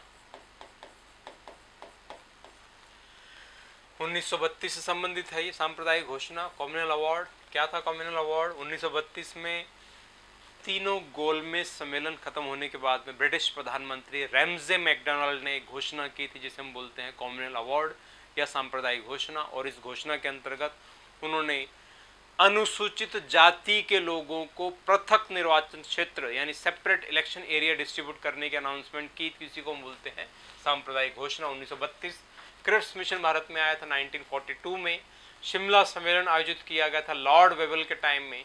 1945 में यानी मुस्लिम लीग और कांग्रेस को मनाने के लिए 1945 में शिमला सम्मेलन का आयोजित किया गया था लॉर्ड वेवल के द्वारा, सेकंड लास्ट गवर्नर जनरल के द्वारा। और नौसेना विद्रोह हुआ था फरवरी 1946 में बॉम्बे में। तो फर्स्ट ए का हो जाएगा 2 और बी का हो जाएगा 1 और डी का हो जाएगा 4 और सी का हो जाएगा 3। इसके अकॉर्डिंग आपका आंसर हो जाएगा ए। चलिए नेक्स्ट क्वेश्चन को देख लीजिए। आपके सामने क्वेश्चन नंबर 42, करो या मरो का नारा किसने दिया था? डू एंड डिवाइड जो है, डू एंड डाई का जो नारा दिया था, और वो नारा दिया था महात्मा गांधी ने। कब दिया था? 1942 में क्विट इंडिया मूवमेंट के दौरान महात्मा गांधी ने 2 नारे दिए थे, एक तो भारत छोड़ो और दूसरा करो या मरो, डू और डाई। चलिए नेक्स्ट क्वेश्चन आपके सामने। भारतीय राष्ट्रीय कांग्रेस का प्रथम मुस्लिम अध्यक्ष कौन था? तो प्रथम मुस्लिम अध्यक्ष बदरुद्दीन तैयब जी भारतीय राष्ट्रीय कांग्रेस के थे। और 1887 का जो कांग्रेस का मद्रास अधिवेशन हुआ था, तीसरा अधिवेशन कांग्रेस का, उस अधिवेशन के अध्यक्ष बनाए गए थे बदरुद्दीन तैयब जी।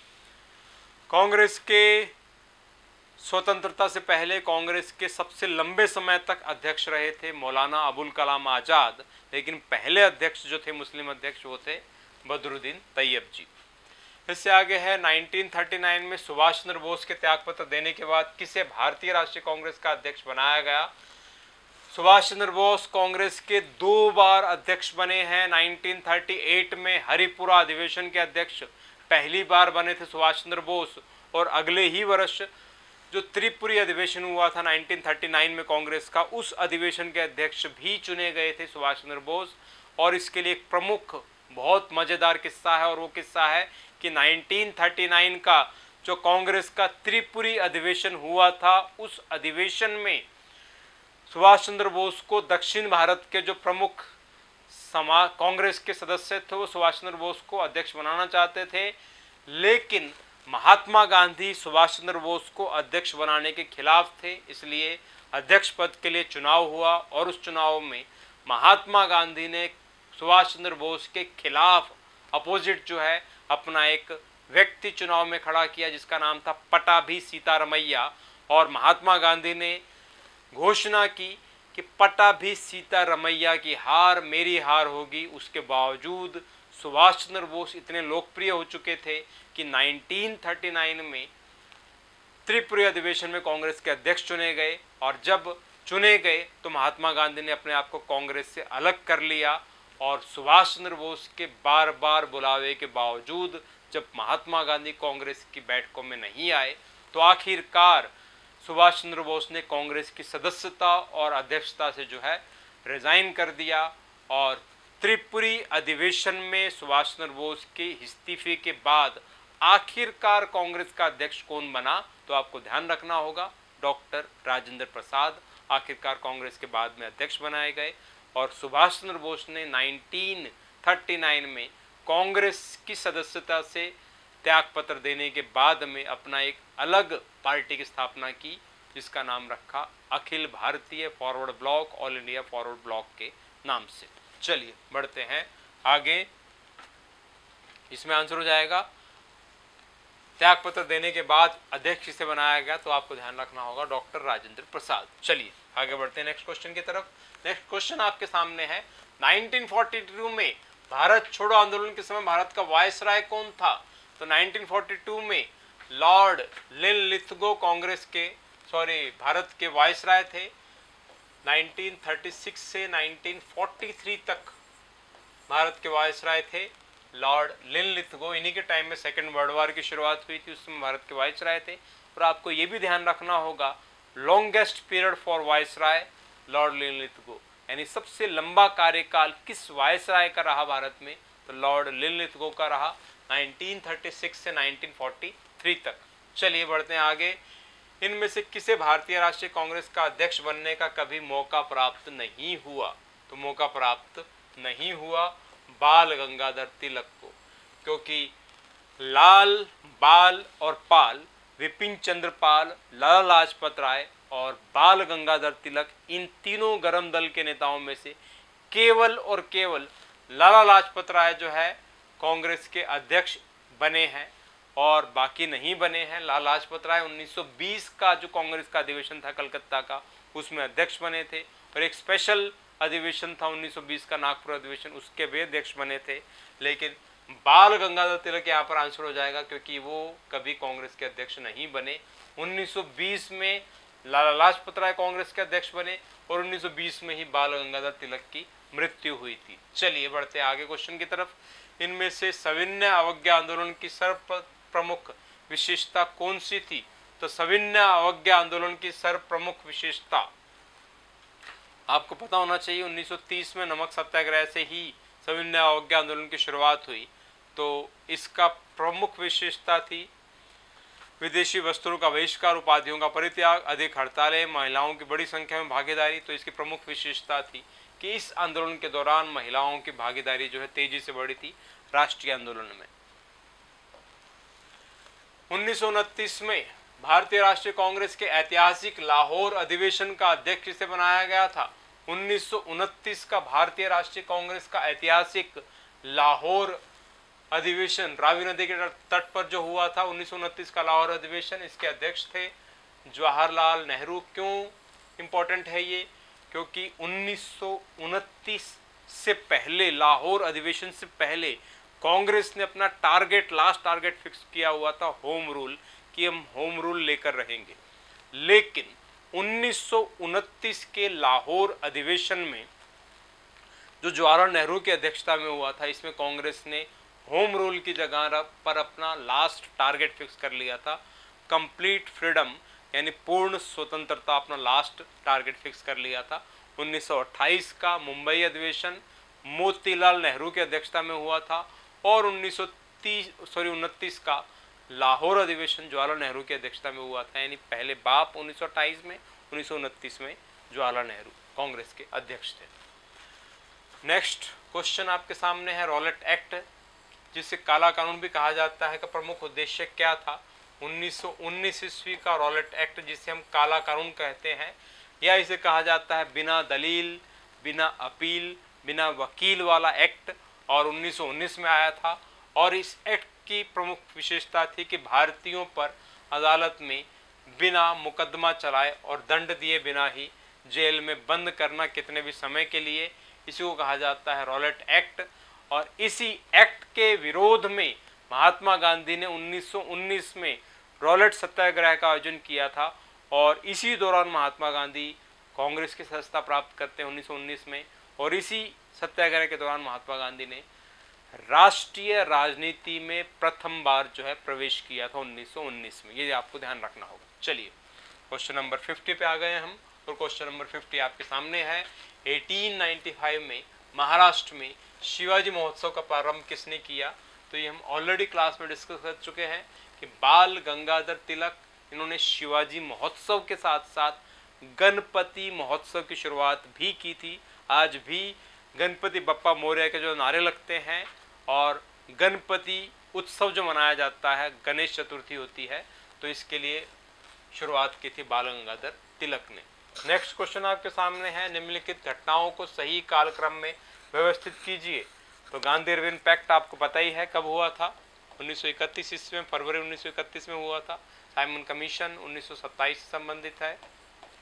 नेहरू रिपोर्ट 1928 से संबंधित है और जलियांवाला बाग हत्याकांड 1919 से संबंधित है। इन सभी को सीक्वेंस में लगाना है, तो सबसे पहले जलियांवाला हत्याकांड आएगा, उसके बाद में साइमन कमीशन आएगा, यानी 4-2-3-1, 4-2-3-1, तो सी आपका आंसर हो जाएगा यहाँ पर। नेक्स्ट क्वेश्चन देख लेते हैं।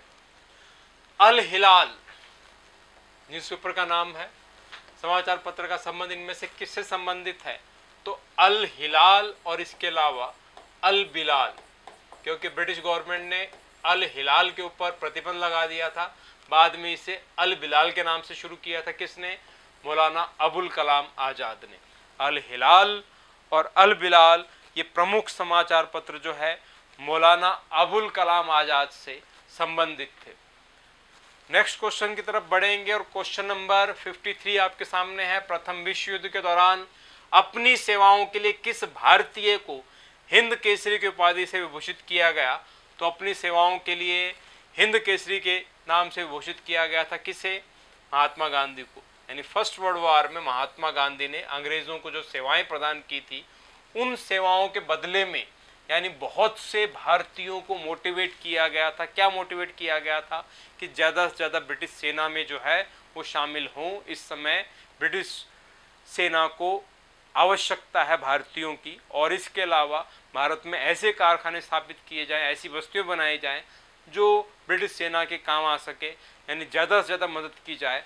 तो इस उपलक्ष्य में महात्मा गांधी को हिंद केसरी की उपाधि दी गई थी। और ये भी आपको ध्यान रखना होगा, जब महात्मा गांधी ने 1930 ईस्वी में सविनय अवज्ञा आंदोलन शुरू किया था, उसी दौरान ये टाइटल यानी हिंद केसरी अंग्रेजों को वापस कर दिया था। इस टाइटल की समाप्ति, इसको त्याग कर दिया था महात्मा गांधी ने। कब? 1930 के सविनय अवज्ञा आंदोलन के दौरान। लेकिन ये प्राप्त हुआ था महात्मा गांधी को फर्स्ट वर्ल्ड वॉर की सेवाओं के लिए। चलिए नेक्स्ट क्वेश्चन देख लीजिए। मुस्लिम लीग की स्थापना के समय भारत का वायसराय कौन था? तो मुस्लिम लीग की स्थापना के समय भारत का वायसराय था लॉर्ड मिंटो सेकंड। 1905 से 1910 तक भारत के वायसराय थे लॉर्ड मिंटो सेकंड। इससे पहले भी लॉर्ड मिंटो के नाम से एक वायसराय भारत में रह चुके थे। 1807 से 1812 तक लॉर्ड मिंटो भारत के गवर्नर जनरल थे, यानी बंगाल के गवर्नर जनरल थे। और उन्हीं के नाम वाले एक और भारत में गवर्नर जनरल यानी वायसराय बनकर आए थे, इसलिए इनको हम बोलते हैं लॉर्ड मिंटो सेकंड। इन्हीं के टाइम में मुस्लिम लीग की स्थापना हुई और इन्हीं के टाइम पे 1909 ईस्वी का मार्ले मिंटो सुधार एक्ट आया था, जिसके अंतर्गत मुसलमानों को अलग से चुनाव क्षेत्र बांटे गए थे। तो भारत में specially do and divide rule को बहुत ज़्यादा आगे बढ़ाया था लॉर्ड मिंटो ने। आगे क्वेश्चन को देख लेते हैं। भारत भारतीयों के लिए का नारा किसने दिया? तो भारत भारतीयों के लिए नारा दिया था दयानंद सरस्वती ने। दयानंद सरस्वती पहले भारतीय, पहले भारत के व्यक्ति जिन्होंने स्वदेशी, स्वराज जैसे शब्दों का प्रयोग किया। और लॉर्ड लिटन के टाइम में 1877 में जो दरबार आयोजित किया गया था, जिसमें लॉर्ड लिटन ने बहुत से भारतीयों से पूछा था कि ब्रिटिश जो शासन है वो भारतीयों के लिए कितना उपयोगी है, तो लगभग ज़्यादातर भारतीयों ने उनका समर्थन किया था। एकमात्र व्यक्ति दयानंद सरस्वती थे जिन्होंने आर्य समाज की स्थापना भी की हुई है। इन्होंने कहा था कि विदेशी शासन कितना भी अच्छा हो लेकिन स्वदेशी शासन सर्वोपरि होता है, इसलिए भारत भारतीयों के लिए। इस प्रकार की विचारधारा दयानंद सरस्वती से संबंधित है। चलिए एक क्वेश्चन आपको और ध्यान रखना होगा। क्वेश्चन आता है सर्वप्रथम स्वराज शब्द का प्रयोग तो हमें करना पड़ेगा दयानंद सरस्वती। सर्वप्रथम स्वराज शब्द का प्रयोग कांग्रेस के अंदर किसने किया? तो फिर आपको करना पड़ेगा दादा भाई नौरोजी। चलिए चंपारण में नील की खेती से संबंधित किस पद्धति का वहां की जनता ने विरोध किया था? चंपारण में नील की खेती, तो तिनकठिया पद्धति। क्या था तिनकठिया पद्धति? 18वीं शताब्दी से ही बंगाल, बिहार, उड़ीसा में ब्रिटिश गवर्नमेंट ने तिनकठिया पद्धति को लागू किया हुआ था। और तिनकठिया पद्धति क्या थी? तो तिनकठिया पद्धति जिसमें किसानों को कंपलसरी था कि अपनी जमीन के लगभग 1/3 हिस्से पर किसानों को नील की खेती करना जरूरी है। और इसका विरोध किया था तिनकठिया पद्धति का चंपारण में। और इसका मुख्य कारण था कि 1/3 एरिया रिजर्व रहेगा किसानों की जमीन का नील की खेती के लिए, और उससे खरीदने वाले कौन है? केवल अंग्रेज व्यापारी, और वो औने पौने दामों में बहुत कम रेट्स में उसको खरीदते थे। तो डबल मार थी किसानों को, इस वजह से इसका विरोध किया गया था। चलिए सन 1905 में बंगाल विभाजन की घोषणा का वास्तविक कारण क्या था? तो बंगाल विभाजन की घोषणा का वास्तविक कारण जो है वो था मुस्लिम बहुल प्रांत की स्थापना करना। यानी हिडन जो कारण माना जाता है लॉर्ड कर्जन का, वो माना जाता है मुस्लिम बहुल प्रांत की स्थापना करना। क्योंकि बंगाल आजकल का पश्चिम बंगाल, आजकल का बांग्लादेश, आजकल के आसाम वाले हिस्से, बिहार उड़ीसा वाले हिस्से, ये पूरा स्टेट पहले बंगाल कहलाता था। लेकिन जो पूर्वी बंगाल वाला हिस्सा था वहाँ पर मुस्लिम पॉपुलेशन ज़्यादा थी, तो मुसलमानों को ये दिखाने के लिए कि उनको एक सेपरेट स्टेट प्रोवाइड किया जा रहा है, इस आधार पर लॉर्ड कर्जन ने बंगाल विभाजन जो है किया था। इसलिए मुस्लिम बहुल प्रांत की स्थापना करना इसका वास्तविक कारण माना जाता है। हालांकि लॉर्ड कर्जन ने कहा था कि प्रशासनिक सुविधा के आधार पर बंगाल का विभाजन किया जा रहा है, लेकिन मुस्लिम बहुल प्रांत की स्थापना करना इसका हिडन वास्तविक कारण था। इसी वजह से बंगाल विभाजन का हर तरफ विरोध किया गया था। नेक्स्ट क्वेश्चन आपके सामने है, कूका आंदोलन में से किस स्थान पर हुआ था? तो कूका आंदोलन जो है पंजाब में हुआ था, और कूका आंदोलन जो है वो संबंधित है 1871-72 से संबंधित है कूका आंदोलन। अगला क्वेश्चन है, कूका आंदोलन का संबंध इनमें से किस व्यक्ति से था? तो कूका आंदोलन का संबंध राम सिंह से संबंधित है। नामधारी सिख जो थे उसका प्रमुख नेतृत्व किया था राम सिंह ने, इसे कूका आंदोलन के तौर पर जाना जाता है। और स्पेशली जो है गो हत्या के विरोध में, जो है कूका आंदोलन किया गया था 1871-72 के अंतर्गत। लॉर्ड नॉर्थब्रुक इस समय भारत के वायसराय थे जिसके टाइम में कूका आंदोलन हुआ था, और निहंगों के द्वारा, नामधारी सिखों के द्वारा जो है कूका आंदोलन आयोजित किया गया था पंजाब में राम सिंह के नेतृत्व में। चलिए बढ़ते हैं क्वेश्चन नंबर 60 की तरफ। क्वेश्चन नंबर 60 आपके सामने है, 1916 में गांधी जी ने साबरमती आश्रम की स्थापना इनमें से किस स्थान पर की थी? तो 1916 में महात्मा गांधी ने साबरमती आश्रम की स्थापना की थी अहमदाबाद के पास में। कचनूर नाम का एक जगह थी अहमदाबाद के पास, वहाँ इसकी स्थापना की। लेकिन 1917 ईस्वी में महात्मा गांधी जो है इसे साबरमती नदी के पास ले गए, और इस वजह से हम बोल सकते हैं अहमदाबाद के पास साबरमती नदी के पास साबरमती आश्रम की स्थापना की गई थी। और बाद में आपको ध्यान रखना होगा 1936 में महात्मा गांधी ने महाराष्ट्र के वर्धा के पास एक और आश्रम स्थापित किया था जिसका नाम था सेवाग्राम आश्रम। तो 1916-17 के अंतर्गत साबरमती आश्रम, और 1936 में महाराष्ट्र के वर्धा में सेवाग्राम आश्रम, ये दो प्रमुख आश्रम महात्मा गांधी के थे, साबरमती आश्रम और सेवाग्राम आश्रम। चलिए आगे बढ़ते हैं। इनमें से कौन न्यू इंडिया तथा कॉमनवेल्थ समाचार पत्र का संपादन किया था?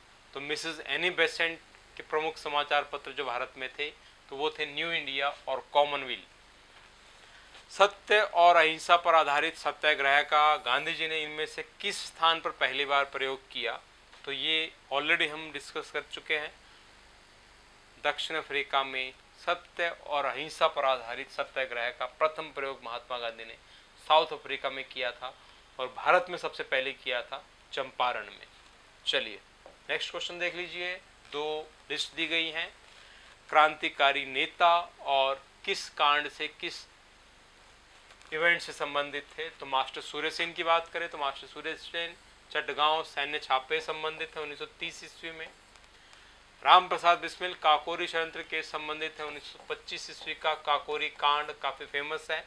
और इसी साल आपको याद हो 2021 में मोदी गवर्नमेंट ने काकोरी रेलवे स्टेशन जो सहारनपुर के पास है उत्तर प्रदेश में, उसे काकोरी कांड बम कांड जो है, काकोरी क्रांतिकारी कांड जो है स्टेशन के तौर पर जो है जाहिर किया है। भगत सिंह लाहौर षड्यंत्र केस से संबंधित है 1928 का लाहौर षड्यंत्र केस, और खुदीराम बोस जो है 1908 का मुजफ्फरपुर बम कांड जिसमें किंग्सफोर्ड के कार्ड के ऊपर बम फेंका गया था उससे संबंधित है। तो ए का 2 हो जाएगा, बी का 1 हो जाएगा, सी का 3 और डी का 4 हो जाएगा। इस वजह से आपके सामने आंसर होगा ए।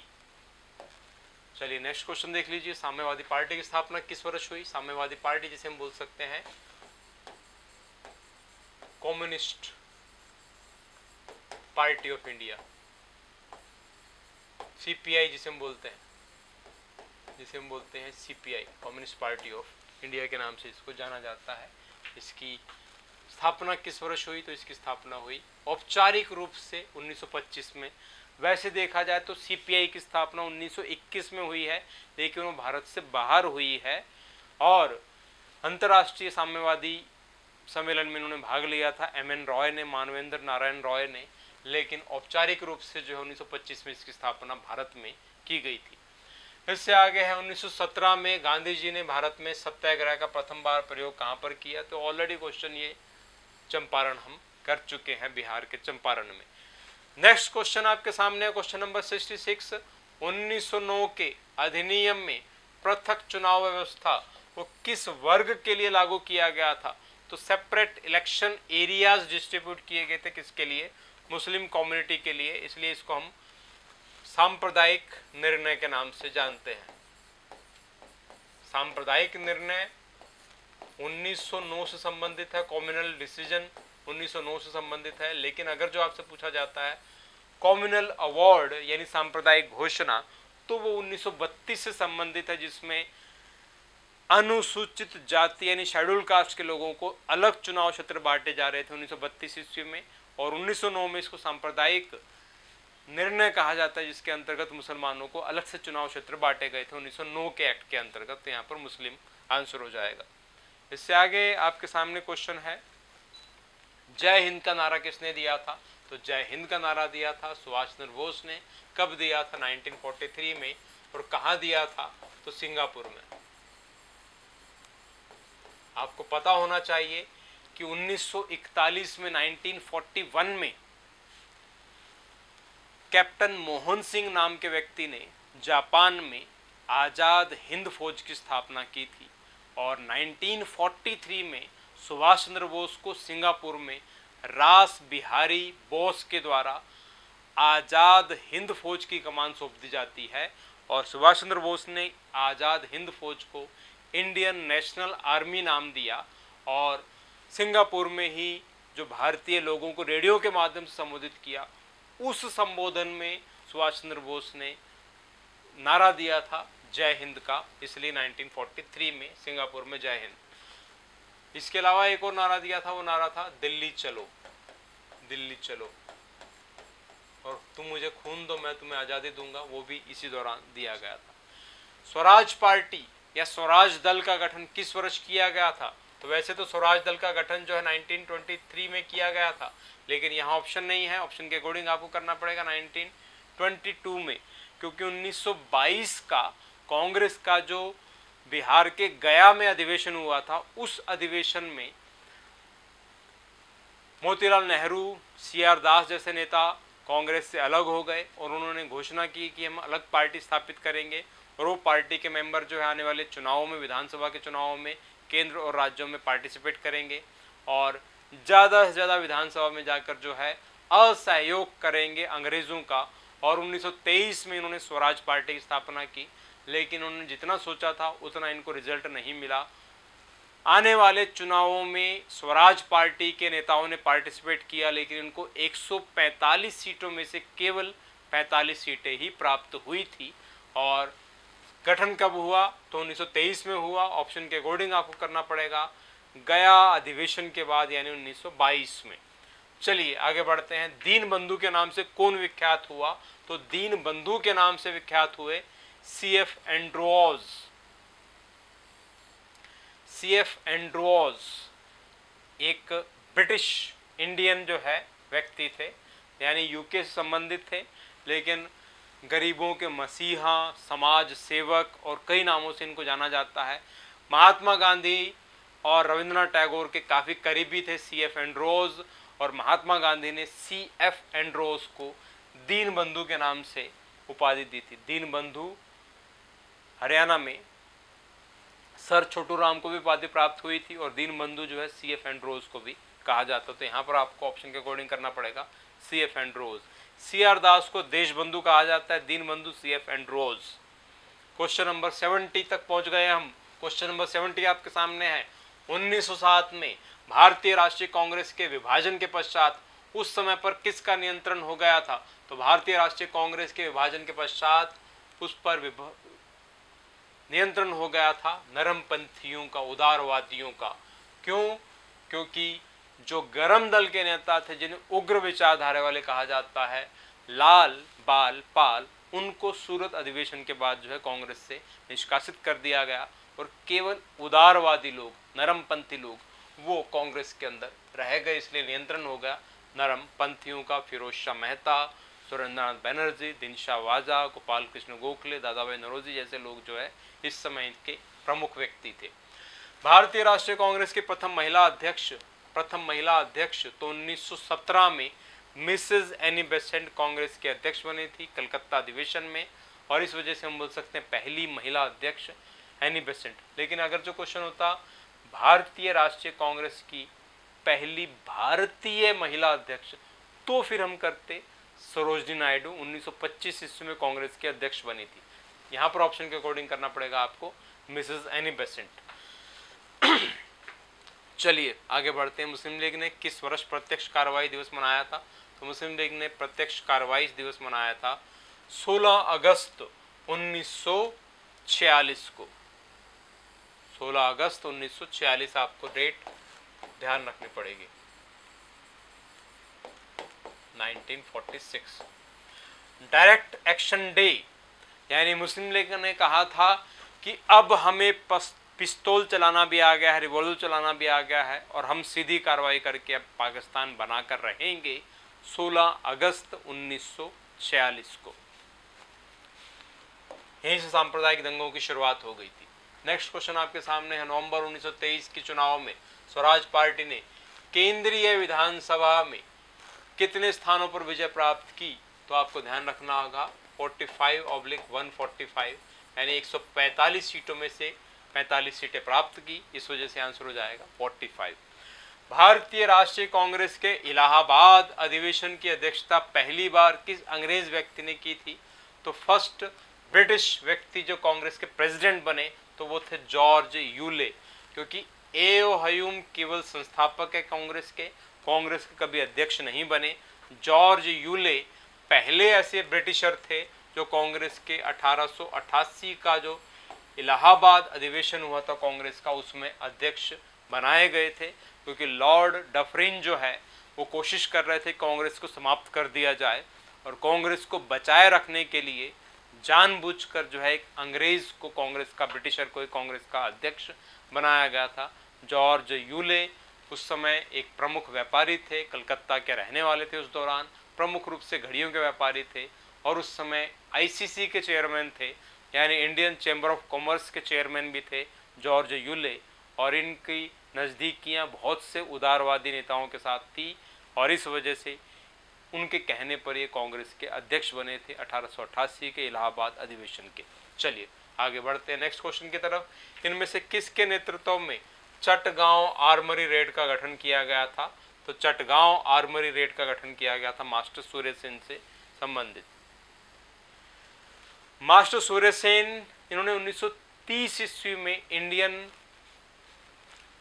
रिपब्लिकन IRA के नाम से, इंडियन रिपब्लिकन आर्मी के नाम से एक क्रांतिकारी संगठन की स्थापना की थी, और 1924 से 1934 के बीच में भारत में जो क्रांतिकारी आंदोलन का दूसरा चरण आया था, सेकेंड वेव आई थी, उसमें ये लास्ट क्रांतिकारी संगठन था बंगाल का। और चटगांव का जो अंग्रेजों का शस्त्रागार था, हथियार थे, वो इनके हाथ लग गए थे, इसलिए काफ़ी विध्वंसक क्रांतिकारी संगठन अंग्रेजों का के लिए साबित हुआ था। और मास्टर सूर्य सेन ने अपने इंडियन रिपब्लिकन आर्मी क्रांतिकारी संगठन में महिलाओं की भागीदारी को काफ़ी बढ़ाया था। प्रीतिलता वाडेकर, कल्पना दत्त, लक्ष्मीबाई दत्त जैसी बहुत सी क्रांतिकारी इसमें शामिल थी, और ये काफ़ी प्रमुख रहा था। लेकिन 1934 तक आते आते ये क्रांतिकारी संगठन के ज़्यादातर क्रांतिकारी पकड़े गए या मुठभेड़ में मारे गए थे। मास्टर सूर्य सेन से संबंधित है। चलिए नेक्स्ट क्वेश्चन देख लेते हैं। निम्नलिखित घटनाओं को सही क्रम में लगाइए। तो निम्नलिखित घटनाओं को सही क्रम में आपने लगाना है। प्रथम गोलमेज सम्मेलन 1930 में हुआ था। कैबिनेट मिशन भारत में आया था 1946 में। साइमन कमीशन 1927 से संबंधित है, और गांधी इरविन पैक्ट जो है 1931 से संबंधित है। इस वजह से सबसे पहले आपको 3 करना होगा, 3 1 4 2, 3 1 4 2। स्वराज हमारा जन्मसिद्ध अधिकार है, बर्थ राइट है, फ्रीडम, ये किसकी उक्ति है? तो बाल गंगाधर तिलक ने 1916 में जो होम रूल लीग आंदोलन हुआ था उस दौरान ये नारा दिया था, जिसे हम बोलते हैं स्वराज हमारा जन्मसिद्ध अधिकार है। नेक्स्ट क्वेश्चन आपके सामने, शेरे पंजाब के नाम से किसे जाना जाता है? तो सिंपल क्वेश्चन है, लाला लाजपत राय को शेरे पंजाब के नाम से जाना जाता है। होम रूल आंदोलन किसने शुरू किया था? तो होम रूल आंदोलन शुरू किया था बाल गंगाधर तिलक और मिसेस एनी बेसेंट। इस वजह से आंसर होगा बी और सी दोनों। अप्रैल 1916 में तिलक के द्वारा और सितंबर 1916 में मिसेस एनी बेसेंट के द्वारा। इनमें से कौन नेता उग्रवादी नहीं था? तो सुरेंद्र नाथ बनर्जी जो है कट्टर उदारवादी नेता थे, उग्रवादी विचारधारा से संबंधित नहीं थे। नेक्स्ट क्वेश्चन देख लेते हैं, असहयोग आंदोलन की सर्व प्रमुख उपलब्धि क्या रही? असहयोग आंदोलन जो 1920 से 22 तक चला था, नॉन कॉपरेशन मूवमेंट, इसकी सर्व प्रमुख अचीवमेंट जो थी वो थी राष्ट्रीय एकता में दृढ़ता आई, यानी भारत का पहला जन आंदोलन माना जाता है जिसमें ग्रामीण स्तर के लोगों ने भी खुलकर भाग लिया, इसलिए राष्ट्रीय एकता में दृढ़ता आई। 1925 के बाद सक्रिय रहने वाले क्रांतिकारियों के नाम दीजिए। नेक्स्ट क्वेश्चन आपके सामने है, सक्रिय 1925 के बाद एक्टिव रहने वाले क्रांतिकारियों के नाम दीजिए। राम प्रसाद बिस्मिल, अशफाक उल्लाह खां, बटुकेश्वर दत्त। तो ये उपरोक्त सभी आ जाएगा आंसर इसमें, क्योंकि 1925 ईस्वी का काकोरी कांड काफ़ी फेमस है, अगस्त के महीने में हुआ, 9 अगस्त 1925 से संबंधित है। तो राम प्रसाद बिस्मिल, अशफाक उल्लाह खां को इसमें फांसी की सजा हुई थी। बटुकेश्वर दत्त जो है 1929 ईस्वी में जो बम फेंका गया था दिल्ली में, उसमें भगत सिंह के साथ शामिल थे, तो इसलिए उपरोक्त सभी हो जाएगा इसमें। दांडी यात्रा के पीछे गांधी जी का मुख्य उद्देश्य क्या था? तो नमक कानून तोड़ना। महात्मा गांधी का बोलना था कि जितने भी कानून गलत हैं उसके लिए आवाज उठाई जाएगी, यानी सविनय अवज्ञा आंदोलन, यानी विनय के साथ अवज्ञा यानी कानून तोड़ना, यानी पहले ब्रिटिश सरकार को बताना कि तुम्हारे ये वाले कानून, ये वाले हिस्से गलत हैं, इसे समाप्त करो, अदरवाइज इसको हम तोड़ेंगे। उसी को हम बोलते हैं सविनय अवज्ञा आंदोलन, जिसकी शुरुआत उन्होंने की थी नमक सत्याग्रह से। उनका मानना था कि नमक के ऊपर भारतीयों से गलत टैक्स लिया जाता है, या तो इसको समाप्त किया जाए, अदरवाइज इसको हम तोड़ेंगे। जब इसको नहीं समाप्त किया गया तो नमक कानून को भंग करने के लिए महात्मा गांधी साबरमती आश्रम से निकले और पहुंचे दांडी नामक ग्राम पर, और वहां पहुंचकर उन्होंने जमीन से नमक उठाया और उसे अपने मुंह में डाला बिना टैक्स दिए किसी व्यक्ति के द्वारा। पब्लिकली जो है जो ये इवेंट किया गया उसी को कहा गया सविनय अवज्ञा आंदोलन। ड्रेन ऑफ वेल्थ के सिद्धांत को किसने दिया था? तो ड्रेन ऑफ वेल्थ सिद्धांत, जिसको हम बोलते हैं धन का बहिर्गमन सिद्धांत, तो वो दिया था दादा भाई नौरोजी ने। इसका उल्लेख दादा भाई नौरोजी ने अपनी प्रसिद्ध पुस्तक poverty and un British rule of India में किया है, जिसमें कहा गया ड्रेन ऑफ वेल्थ थ्योरी, यानी लगातार अंग्रेज भारत के धन को जो है प्रवाहित कर रहे हैं इंग्लैंड की तरफ, यानी लगातार भारत जो है गरीब होता जा रहा है और लगातार जो है अंग्रेज अमीर के अमीर होते जा रहे हैं। इसको कहा गया ड्रेन ऑफ वेल्थ सिद्धांत, और ये संबंधित है किससे? दादा भाई नौरोजी से। चलिए नेक्स्ट क्वेश्चन देख लीजिए, हेनरी डेरोजियो के समय कौन सा एंग्लो इंडियन आंदोलन बंगाल में हुआ था? तो बंगाल के कलकत्ता के हिंदू कॉलेज से संबंधित हेनरी विवियो डेरोजियन, और इनके द्वारा यंग बंगाल आंदोलन की शुरुआत जो है 19वीं शताब्दी में भारत में की गई थी। यंग बंगाल आंदोलन की शुरुआत जो है 19वीं शताब्दी में भारत में की गई थी। इससे आगे है आपको सही जोड़ों को मिलाना है। 1935 से संबंधित कौन सा है, 1919 से कौन सा है, 1861 से कौन है और 1932 से कौन सा है? तो आपको पता ही है 1935 से प्रांतीय स्वायत्तता है, यानी 1935 के एक्ट के अंतर्गत जो है प्रांतों को ऑटोनोमस पावर दे दी गई थी और उनके दोहरे शासन को समाप्त कर दिया गया था। 1919 में जलियांवाला बाग हत्याकांड हुआ था, 1932 में कॉमनवेल्थ अवार्ड हुआ था, और एसोसिएशन ऑफ इंडियंस जो है 1861 से संबंधित है। तो ए का 2 हो जाएगा, बी का 1 हो जाएगा, ए का 2 हो जाएगा, बी का 1 हो जाएगा, सी का 3 और डी का 4, आंसर सी हो जाएगा। चलिए नेक्स्ट क्वेश्चन को देख लीजिए, मैं समाजवादी हूँ किस कांग्रेसी अध्यक्ष का कथन है? तो जवाहरलाल नेहरू का कथन था मैं समाजवादी हूँ। आराम हराम है और मैं समाजवादी हूं, इस प्रकार के वक्तव्य जवाहरलाल नेहरू से संबंधित हैं। नेक्स्ट क्वेश्चन को देख लीजिए, क्वेश्चन नंबर 88। किसने 1916 में मुस्लिम लीग और कांग्रेस के बीच समझौता कराया? तो 1916 में मुस्लिम लीग और कांग्रेस के बीच समझौता करवाया था बाल गंगाधर तिलक ने। मिसेस एनी बेसेंट की भूमिका रही, गरम दल के नेताओं की कांग्रेस में वापसी की, लेकिन मुस्लिम लीग और कांग्रेस के बीच समझौता जो है बाल गंगाधर तिलक की देन है। 1857 के स्वतंत्रता संग्राम का कारण था, नेक्स्ट क्वेश्चन है आपके सामने, तो धार्मिक कारण थे, चर्बी वाले कारतूस, ब्रिटिशों के द्वारा अधिक शोषण, ये भी एक कारण था।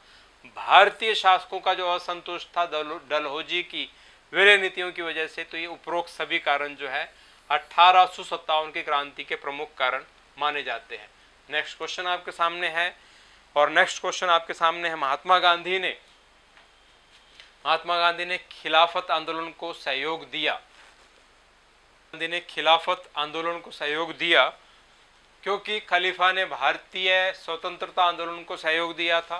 गलत है ये, क्योंकि खलीफा ने भारतीय आतंकवादियों को शरण प्रदान की थी, तो ये भी गलत है। क्योंकि महात्मा गांधी भारतीय मुसलमानों को ब्रिटिश के विरुद्ध अपनी ओर मिलाना चाहते थे, तो आंसर यही हो जाएगा।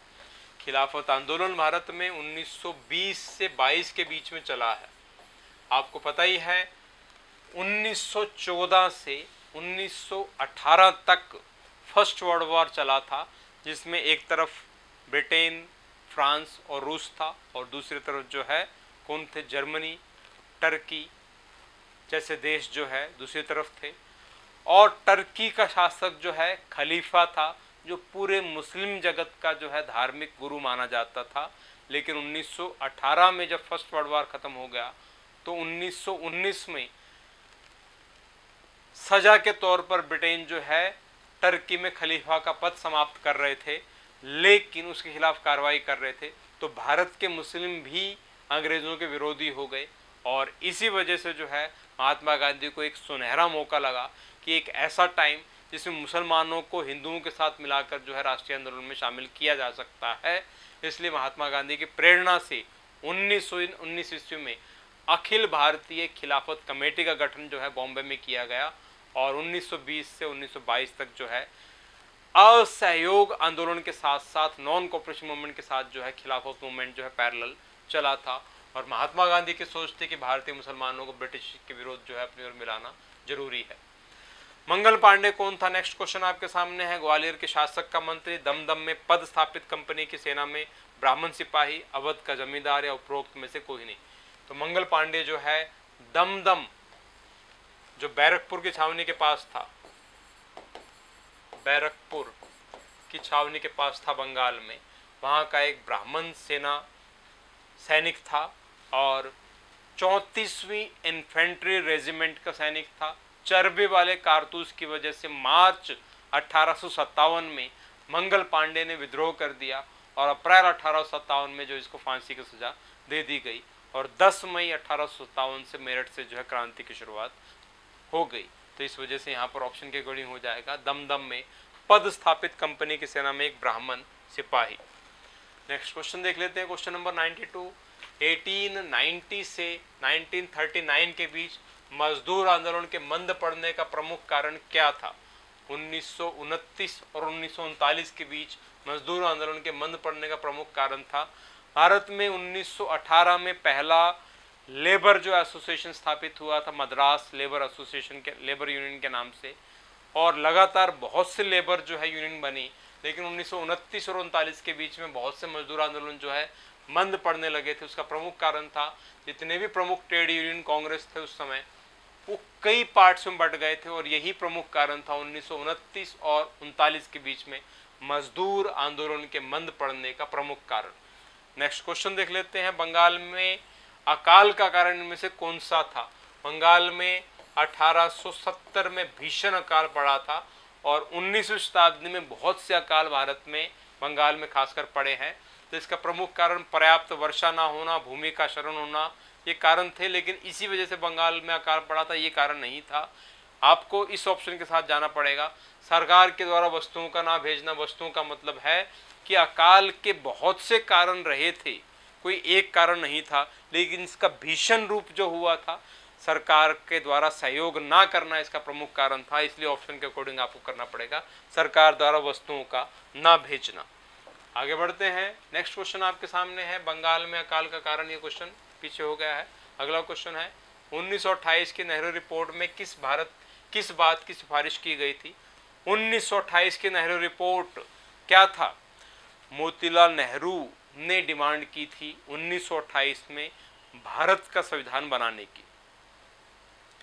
बर्कले नाम का एक अंग्रेज था जिसने भारतीयों को चुनौती दी थी कि क्या भारतीयों को संविधान की समझ है।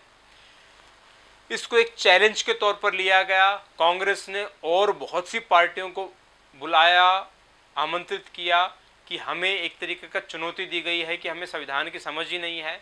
एक सर्वदलीय सम्मेलन का आयोजन किया गया, 30 से ज़्यादा पार्टियों ने इसमें पार्टिसिपेट किया और मोतीलाल नेहरू की अध्यक्षता में एक कमेटी बनाई गई और उस कमेटी का काम था कि भारत के संविधान का प्रारूप तैयार करना कि हाँ हमें समझ है संविधान की और हम अपना प्रारूप संविधान का जो है बनाकर दिखाते हैं।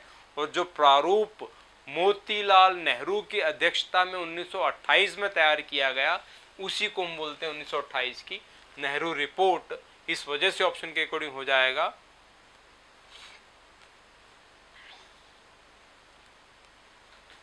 शाही रियासतों के परिसंघ की, क्योंकि नेहरू रिपोर्ट में एक सिफारिश ये भी थी कि शाही रियासतों के परिसंघ की इसमें जो है सिफारिश की गई थी। जितने भी शाही रियासत थे उनकी एक यूनियन भी बनाई जाए जो वहाँ के लोगों के उत्थान के लिए कार्य करे, ये उस ड्राफ्ट में शामिल था। तो इसलिए ऑप्शन के अकॉर्डिंग आपको सी करना होगा। नेक्स्ट क्वेश्चन आपके सामने है, अलीगढ़ मुस्लिम विश्वविद्यालय आपको पता ही है 1875 में बना था। पहले इसका नाम था मोहम्मदन एंग्लो ओरिएंटल कॉलेज, बाद में इसी को अलीगढ़ मुस्लिम विश्वविद्यालय का नाम दे दिया गया। किसके द्वारा स्थापित किया गया था? सर सैयद अहमद खां के द्वारा। सर सैयद खां जिन्होंने साइंटिफिक सोसाइटी की स्थापना की थी, मोहम्मदन एंग्लो ओरिएंटल कॉलेज की स्थापना की थी। मुसलमानों में वैज्ञानिक शिक्षा को बढ़ावा देना इनका प्रमुख उद्देश्य था और इन्हीं के द्वारा अलीगढ़ मुस्लिम विश्वविद्यालय की स्थापना की गई 1875 में। नेक्स्ट क्वेश्चन आपके सामने है, भारत में आधुनिक ढंग की प्रथम ट्रेड यूनियन की स्थापना 1918 में हुई, इसका नाम क्या था? मजदूरों के विकास के लिए आधुनिक ढंग का पहला ट्रेड यूनियन जो है वीपी वाडिया के द्वारा इसकी स्थापना की गई थी। वीपी वाडिया के द्वारा इसकी स्थापना की गई थी। इसको हम बोलते हैं Madras labour union. Madras labour union के नाम से इसको जाना जाता है। वीपी वाडिया के द्वारा इसकी स्थापना की गई थी। फिर से आगे बढ़ते हैं, इनमें से कौन गलत है? इनमें से कौन सा जो है गलत है? ये 3 कमीशन समय पर जो है भारत में स्थापित हुए हैं। स्ट्रेची आयोग जो है 1876-77 से संबंधित है, 1876-77 से संबंधित है, अकाल से संबंधित है। नील आयोग मुख्य रूप से जो है नील उगाने वाले जो किसान थे उनसे से संबंधित था। पूर्ण रूप से हम इसको कृषि संबंधित नहीं बोल सकते हैं और ये 1859 से संबंधित है। व्हिटले आयोग जो है मजदूरों की समस्या संबंधित है और 1929 से संबंधित है। और हंटर कमीशन जो शिक्षा संबंधित है वो 1882 से लॉर्ड रिपन के टाइम से संबंधित है। यहाँ ऑप्शन के अकॉर्डिंग आपको जो है आंसर करना पड़ेगा बी, क्योंकि नील आयोग जो 1859 से संबंधित है ये नील की खेती से संबंधित था और इस वजह से जो है इसकी स्थापना हुई थी। इसको प्योर कृषि संबंधित नहीं बोल सकते, कृषि में नील से संबंधित था, इस वजह से इसमें ऑप्शन के अकॉर्डिंग आंसर हो जाएगा बी। नेक्स्ट क्वेश्चन देख लेते हैं, गांधी जी के निर्देश पर गुजरात के खेड़ा में किसान सत्याग्रह का आयोजन किया गया था। किसान सत्याग्रह जो है ये खेड़ा में 1918 से संबंधित है और अकाल राहत कार्यों का अभाव, सूखे के बावजूद लगान वसूली चालू रखे रहना, सरकार के द्वारा कृषकों की भूमि का अधिग्रहण, बढ़ी हुई लगान की दरों का विरोध। तो यहाँ पर आपका आंसर हो जाएगा बी, यानी सूखे के बावजूद गुजरात के खेड़ा में किसानों से जो लगान वसूली हो रही थी इस वजह से महात्मा गांधी ने वहाँ पर खेड़ा सत्याग्रह का आयोजन किया था। यानी 1917 में चंपारण सत्याग्रह, 1918 में खेड़ा सत्याग्रह। नेक्स्ट क्वेश्चन देख लीजिए, सर सैयद अहमद खां धार्मिक सहिष्णुता में विश्वास करते थे। उन्होंने Mohammedan Anglo oriental school Aligarh की स्थापना की, बाद के वर्षों में धार्मिक सहिष्णुता की नीति में इजाफा किया। तो ये बी गलत है, कभी भी धार्मिक सहिष्णुता की नीति में इजाफा यानी बढ़ोतरी कभी उन्होंने नहीं की। ए ठीक है, बी गलत है, इस वजह से आंसर हो जाएगा ए। नेक्स्ट क्वेश्चन आपके सामने, मुंशी शिवगांव की संधि किसके बीच हुई थी? तो मुंशी शिवगांव की संधि जो 1737 से संबंधित है। तो मुंशी शिवगांव की संधि जो है पेशवा और निजाम के बीच हुई थी। पेशवा बाजीराव फर्स्ट ने हैदराबाद के निजाम मुल्क को पराजित किया था और इस संधि के अंतर्गत हैदराबाद के निजाम चिनकलिच खां या जिसे हम बोलते हैं निजाम उल मुल्क, उसने मराठों को चौथ नामक कर देने का जो है संधि की थी। इसी को बोलते हैं मुंशी शिवगांव की संधि, 1737 से संबंधित है। अमृतसर की संधि किसके बीच हुई थी? तो अमृतसर की संधि जो है 1809 से संबंधित है और अमृतसर की संधि जो है महाराजा रणजीत सिंह और अंग्रेजों के बीच में हुई थी। और इस संधि के अंतर्गत, अमृतसर की संधि के अंतर्गत पंजाब की पूर्वी सीमा जो है सतलुज नदी निर्धारित कर ली थी कि सिख जो है सतलुज नदी को क्रॉस नहीं करेंगे, पश्चिम की ओर अपने राज्य का विस्तार कितना भी कर सकते हैं। तो 450 क्वेश्चंस हमने करने हैं, लगभग 500 के आसपास नेशनल मूवमेंट से संबंधित है और आगे क्वेश्चन नेक्स्ट सीरीज में करेंगे, नेक्स्ट पार्ट में करेंगे। ये आज का फर्स्ट पार्ट था, तो आज के लिए काफ़ी है। और कोई भी आपको प्रॉब्लम हो नेशनल मूवमेंट से रिलेटेड या जीके से रिलेटेड किसी भी टाइप की प्रॉब्लम हो तो आप कमेंट सेक्शन में जाकर जो है कमेंट कर सकते हैं और लगातार जुड़े रहिए करियर पाथ स्टडी के साथ में और लगातार जो है लाइक सब्सक्राइब करें, ज़्यादा से ज़्यादा जो है शेयर करें, जिससे कि ज़्यादा से ज़्यादा लोगों तक जो है वीडियो पहुँचे, ज़्यादा से ज़्यादा लोगों को जो है इसका बेनिफिट मिले, यही आशा है। और thank you for watching career path study.